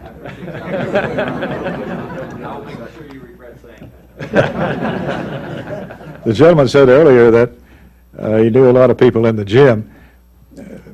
Maybe that's the reason I didn't remember your name. And I apologize to you. Any further discussion? Gentlelady is recognized to close. Thank you, Mr. Chairman. I would just repeat, unlike other farm subsidies, crop insurance subsidies are not subject to means testing or payment limits. The amendment does bring greater transparency to federal crop insurance subsidies, ensuring the largest farm safety net is accountable to taxpayers and fair for farmers. The USDA's Inspector General's audit released in April of 2014 estimated that the crop insurance program's error rate for improper payments was at least 5.23% in 2013, and it could be higher. Significant increase from the 2012 error rate of 4%. As the taxpayer cost of federal crop, I might also add that I did check on what the SNAP error rate is, and that's about 3.6%. And my, do we take so much time to look at who is getting supplemental assistance or food assistance, but we truly don't have any, and that's a means-tested program. It's capped. There are asset limitations, unlike crop insurance subsidies. Taxpayer cost of federal crop insurance grows, and it grows, and it grows. It's important that the public knows who benefits from this program, and I urge my colleagues to support the amendment. Question is on the DeLauro amendment. All in favor say aye. Aye. All opposed say no. The noes seem to have it. The amendment's not agreed to. Dr. Harris. I have an amendment at the desk. Clerk will read. Offered by Mr. Harris. But it's the only one. And I ask unanimous consent to dispense with the reading. Without objection. The FDA has issued a final determination that partially hydrogenated oils, or what are called PHOs, which are the artificially made trans fats as opposed to the ones that occur in nature, are no longer generally recognized as safe. It's called a GRAS determination. As part of the determination, the FDA established a 3-year compliance deadline to reformulate products and generally remove PHOs from the market. So the FDA has said, look, we're going to say these are not generally recognized as safe anymore, and companies have 3 years in order to comply and basically take it out of their products or submit what's called a food additive petition to allow the FDA to allow them to put trace amounts in products. Now, what my amendment does is just say, what the FDA did is says, we're going to set the not generally recognized as safe determination date as of now and allow a 3-year compliance to take it out of the products. And what you can imagine is any company, for instance, I have burger cookies, in Maryland. It's just an iconic cookie that uses a small amount of trans fat. But what it subjects them to now is someone coming to them and saying, you're putting something that's not generally recognized as safe. And their only defense is, well, the FDA gave me 3 years to take it out of the product, but that's not going to hold up in front of a jury. The jury's only going to hear the FDA said this is not generally recognized as safe. So what my amendment does is just to say, look, the FDA will set the not generally recognized as safe determination to be the same date as the final compliance date. So if you go ahead and comply over the next 3 years, take it out of your product, then if you don't, then on that date, you're using something that's not generally recognized as safe, and you should be subject to litigation for it if you're selling something that's unsafe. We have to keep in mind that 78% of PHOs are already taken out of the food stream. I mean, the public has demanded it. Most companies have drawn it down to very low levels. There are trace amounts in a lot of things like burger cookies, but it will take a couple of years to reformulate the products, and in that time, my amendment would just protect them from litigation based on the FDA having said that now it's not generally recognized as safe, as opposed to the end of the compliance period. And I would yield back. Chairman Erholt. Thanks, Mr. Chairman. I rise in support of this amendment. This is a common-sense approach that simply allows the industry the time necessary to phase out their ingredients, apply for the use of such ingredients in various situations, and have legal protection to do so. Like I said, it's a common-sense approach to this, and I'd urge my colleagues to support this amendment. Mr. Farr. Thank you, Mr. Chairman. I have a question for the author on that implementation date. So you wouldn't get to that date now and then allow another 3 years? No, and let me clarify that, What you're Mr. just Chairman. trying to do is protect those companies that are phasing it out. That's correct, during that 3-year period. So the FDA maintains its generally recognized as safe determination. Because remember, these have been around for 60 years. I mean, these products are not, look, when I was growing up, people said, look, eat margarine, not butter. Turns out that was a pretty bad recommendation, because margarine is the partially hydrogenated oils. So what this says is, until we remove the generally recognized as safe determination, we're going to maintain it through the compliance period. But at the end of the compliance period, which isn't changed by my amendment, it says that 3 years from now it's phased out, gone. Would the department make it clear that in those 3 years it will be phased out? Oh, absolutely. We don't comment on that part of the order. Should you include that in there, that this is going to be, I mean, I'm sympathetic. I'm not sympathetic to just delaying it. Sure, and let me clarify, Mr. Chairman. There are two parts to the order. The first part is it removes the GRAS determination. The second part of the order is you have 3 years to comply to get it out of your product. So it'll be Mine stated that. only deals with the GRAS determination. Says instead of the FDA saying it's today, we're removing that determination on the date of the compliance, which just may, look, I'm confused. I had the FDA in. I'm not sure why they chose to go this way, because they could have done it the other way. I think this is the far more common sense way. Again, for the small producers, I mean, you know, burger cookies is a family industry. I mean, they'll get sued. They'll just go out of business. Because this will be a lawsuit that says, look, even though, yeah, you're in the compliance period, you're making a product that's not generally recognized as safe. Yield. Further discussion? The question is on the Harris amendment. All in favor say aye. Aye. All opposed, no. The ayes have it. The amendment is agreed to. Ms. DeLauro. Thank you, Mr. Chairman. I have an amendment at the desk, number 3. Clerk will read. I ask unanimous consent to dispense with the reading. Without objection. Mr. Chairman, I urge my colleagues to support this amendment, which would prohibit the administration from entering any agreement that invalidates U.S. catfish inspection laws. There is currently no equivalence requirement in our seafood standards, which means that importing countries do not have to meet United States domestic standards to be equivalent. A catfish inspection rule put forward by the Department of Agriculture at OMB would change... Will the gentlelady yield? Yes, I'd be I glad would be willing to accept this amendment. The U.S. has a safety food supply in the world, and I agree that with the gentlelady that our food safety inspection program should not be compromised, and so we'll be happy to accept the amendment. Many thanks, Mr. Chairman. The amendment is by the gentlelady. Ms. DeLauro. All in favor say aye. Aye. All opposed, no. The amendment is agreed to.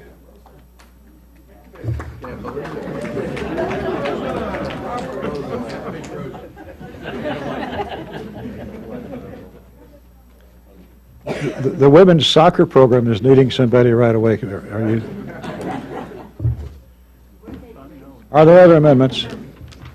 If not, I recognize Chairman Frelinghuysen for a motion. Mr. Chairman, I move to favorably report the Agricultural Appropriations Bill for fiscal year 2016 to the House.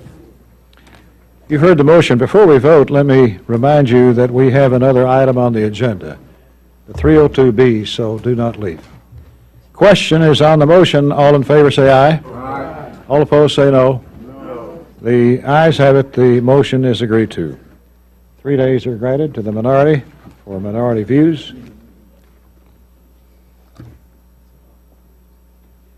Our last item on the agenda is the consideration of revised 302B sub-allocations. These changes are largely technical in nature and ensure that we remain consistent with the 016 budget resolution top line. A table showing these changes has been passed out to you on your desk. The changes include a revision to reflect the additional $1.484 billion in program integrity funding that was the result of the labor HHS bill the committee reported last month. This also includes a reallocation of $14 million in budget authority from bills that have already passed the House to other subcommittees. Specifically, this includes $13 million for the Homeland Security Subcommittee, shifted from Commerce Justice and THUD, and $1 million to Financial Services to reflect updated CBO scoring of the bill. This report also includes corresponding outlay reallocations for these bills and moves $1.8 billion in outlays from the Defense Global War on Terror allocation to the State and Foreign Operations GWAT allocation in order to reflect changes in the House-passed defense bill. In order to continue with our appropriations work, I ask that the committee approve this report today. Mr. Chairman. Mrs. Lowy. Mrs. Lowy. Mr. Chairman, the revisions are frankly not the issue. Our problem is with the underlying allocations and the sequester caps from which these allocations flow. We cannot let the occasion of revising the allocations go without reminding reminding ourselves that we face a very preventable crisis in the fall. The Senate cannot bring any appropriation bills to the floor under the caps, and the President reminds us once again that he will veto the Ag bill and every other appropriations bill until we settle on a reasonable way to replace the caps. Why are we not acting on the real problem? Until we engage and negotiate a way to replace the caps, the bills we are considering in committee are on a bridge to nowhere.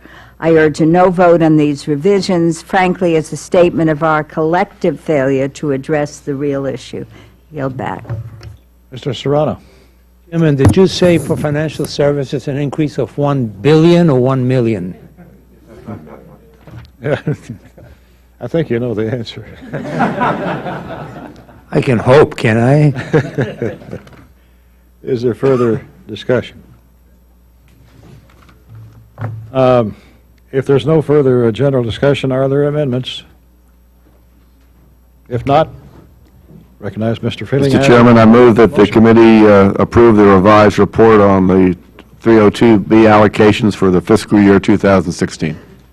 You've heard the motion. All in favor say aye. Aye. All opposed say no. No. The ayes seem to have it. The ayes have it. The motion is agreed to. A recorded vote is requested. A sufficient number supporting. The clerk will call the roll. Mr. Adderholt. Aye. Mr. Adderholt, aye. Mr. Amadei.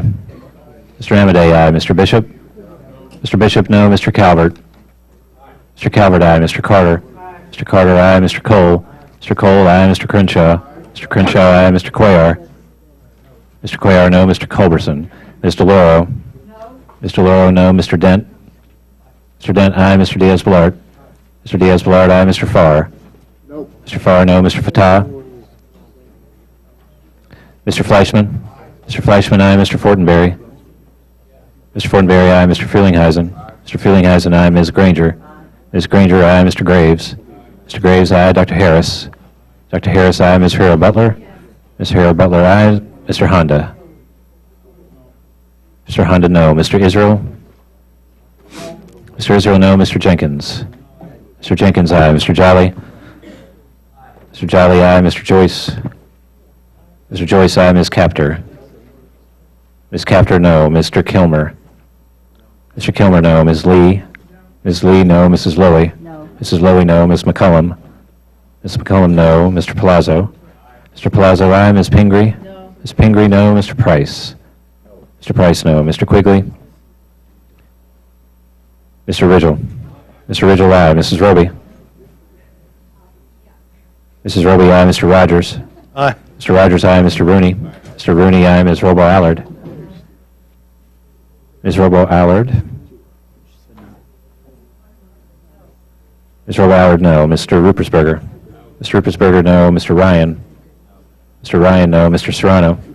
Mr. Serrano, no. Mr. Simpson. Mr. Simpson, aye. Mr. Stewart. Mr. Stewart, aye. Mr. Valadeo. Mr. Valadeo, aye. Mr. Viscoski. No. Mr. Viscoski, no. Ms. Wasserman Schultz. Ms. Wasserman Schultz, no. Mr. Womack. Mr. Womack, aye. Mr. Yoder. Mr. Yoder, aye. Mr. Young. Mr. Young, Members aye. who wish to be recorded, Mr. Fatah, no. Or change their vote? Clerk will. Mr. Quigley votes no. Mr. Quigley, no. Other members who wish to be recorded? Clerk will tally. While the clerk is tallying, a note on the clock on the wall, it's 1:30. And you finished 30 seconds early.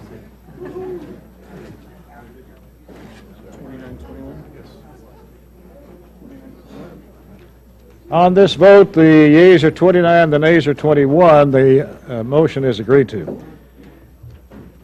I ask unanimous consent that the staff be given the authority to make technical and conforming changes to the items approved today. Without objection, so ordered. If there's no further business, the committee stands adjourned.